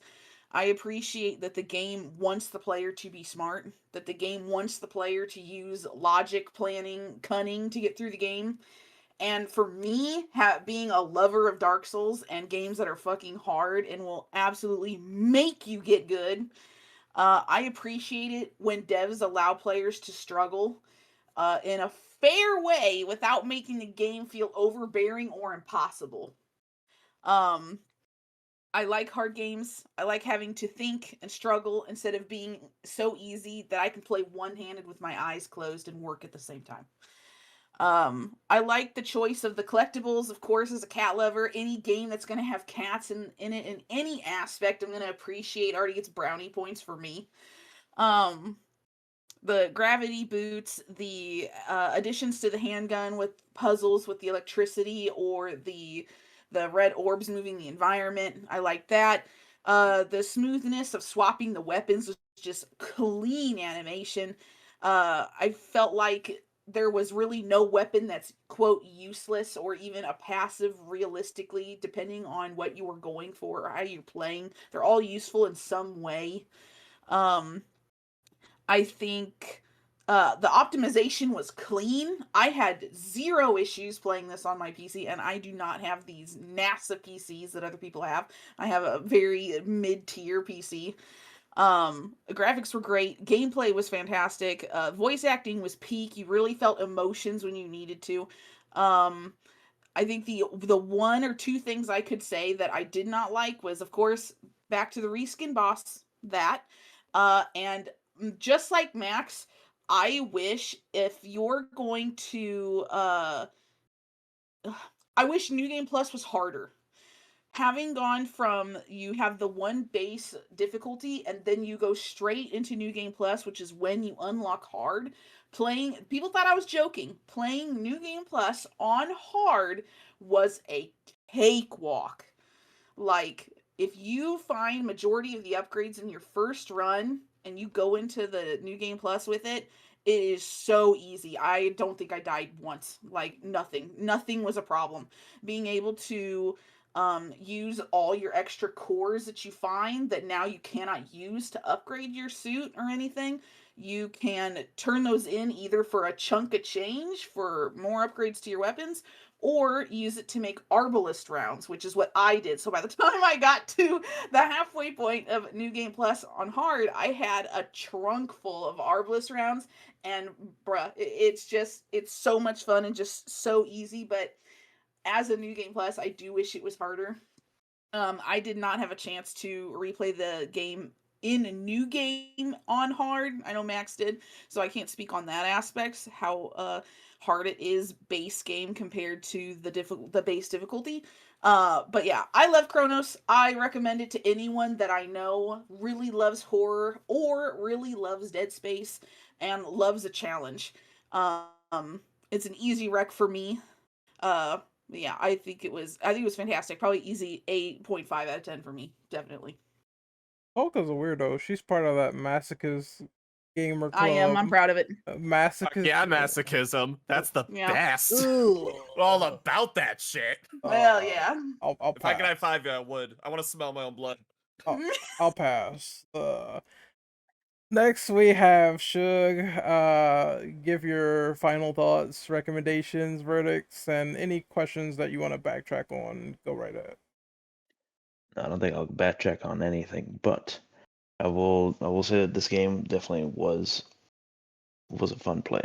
Like I said, I did play the victim in a lot of Chronos, so for sure, if you have games that you struggle with survival, I would still recommend it. In all honesty, it's still fun if you want that Dead Space vibe and the horror. I think the horror is probably the best part, and avoid Callisto at all. At all times, never touch it. Just played this and played the Dead Space remake. Amazing games. I definitely recommend it to anybody that would ask for a horror game for sure. And yeah, I played the victim once again. I'll probably just give it an 8 out of 10, really.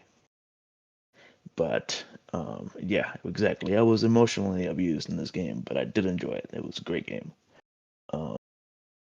Overall, enjoyed it. All right, and we'll be doing our outros currently. Tolkien, where can we find you on social media? You can find me on the good old Twitter, just for IAS, and Twitch, YouTube, under Lady Tolkien. Love the podcast, was glad to be here, and I will see everybody again in 2 weeks when we get to do Silent Hill F, finally, so I can rant and rave about how amazing yet another horror game is. I'm gonna rant and rave, but in a different way. Oh my god.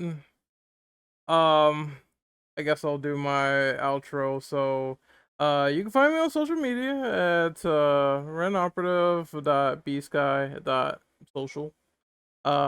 You can find me on Instagram, Renegade Operative, all that other stuff. YouTube, same thing. I will be uploading the rest of my Cronos playthrough and then Silent Hill F, which is this game has a lot of mixed thoughts to me, which is going to be comparable to probably Evil Within 1, where I played that game for 500 hours and I just do not understand how Evil Within 2 is better, but it's probably gonna be one of them days. I don't know why I played that game for abnormally long, but I guess we will have the same effect here. I don't know. Things could change in 2 weeks. Maybe not. We will see. Ren, where can we find you on social media? So you can find me pretty much everywhere as at RenRenBen. So that would be Twitch, YouTube, Twitter, Blue Sky, except for TikTok, where you find me as RenRenBenBen because I screwed up my own name when I made my account. But you can find me pretty much everywhere as RenRenBen. Max, where can we find you on social media? See, Renner, that just makes it hard. No wonder I was saying Ren Ben Ren. It's like I'm so sorry. I didn't mean to. I was Visible. also reminded of of Tolk saying like so fun firing the Arbalest. It is such a joy going to each boss and just pumping Arbalest rounds into them. It was awesome. But yeah, thanks so much for having me. It was an absolute honor. It sounds silly, but like watching Iron Lung, The Thing, somewhat recently, all these different cosmic horror games, I was really, or games and shows and stuff. I was really excited to talk about Chronos. So thank you for having me. You can find me at twitch.tv/LordEctro. Same with Twitter and same with actually, weirdly enough, I do have a TikTok and other places. I just never use them. Where as of recording, we are actually playing, let's see, Tomb Raider 2 and Rogue Trader, both of which are very good fun. And hopefully RE9 when it comes out. And yeah, thank you so much for having me. This was a blast. I love talking about these kinds of games. And with Silent Hill F, we're gonna talk about flailing with knives and builds. It'll be awesome. I want to shoot myself in the head. It's a wonderful time. Plus, you're a 14-year-old girl in Japan. You don't get a gun. You get a pipe. Put guns in Japan now. Hashtag. Oh. Well, I agree, frankly, but that's a different discussion. But we're gonna sign off for this podcast. Wow. Just look. Last thing I want to say is it's gonna be Silent Hill F, then Requiem, which is another can of worms. So expect us to be covering that. Things are gonna be spaced out for that game, and I have the whole week to myself to play it. Hopefully everyone enjoys this podcast in particular and Chronos, and we will see you guys next time. Later.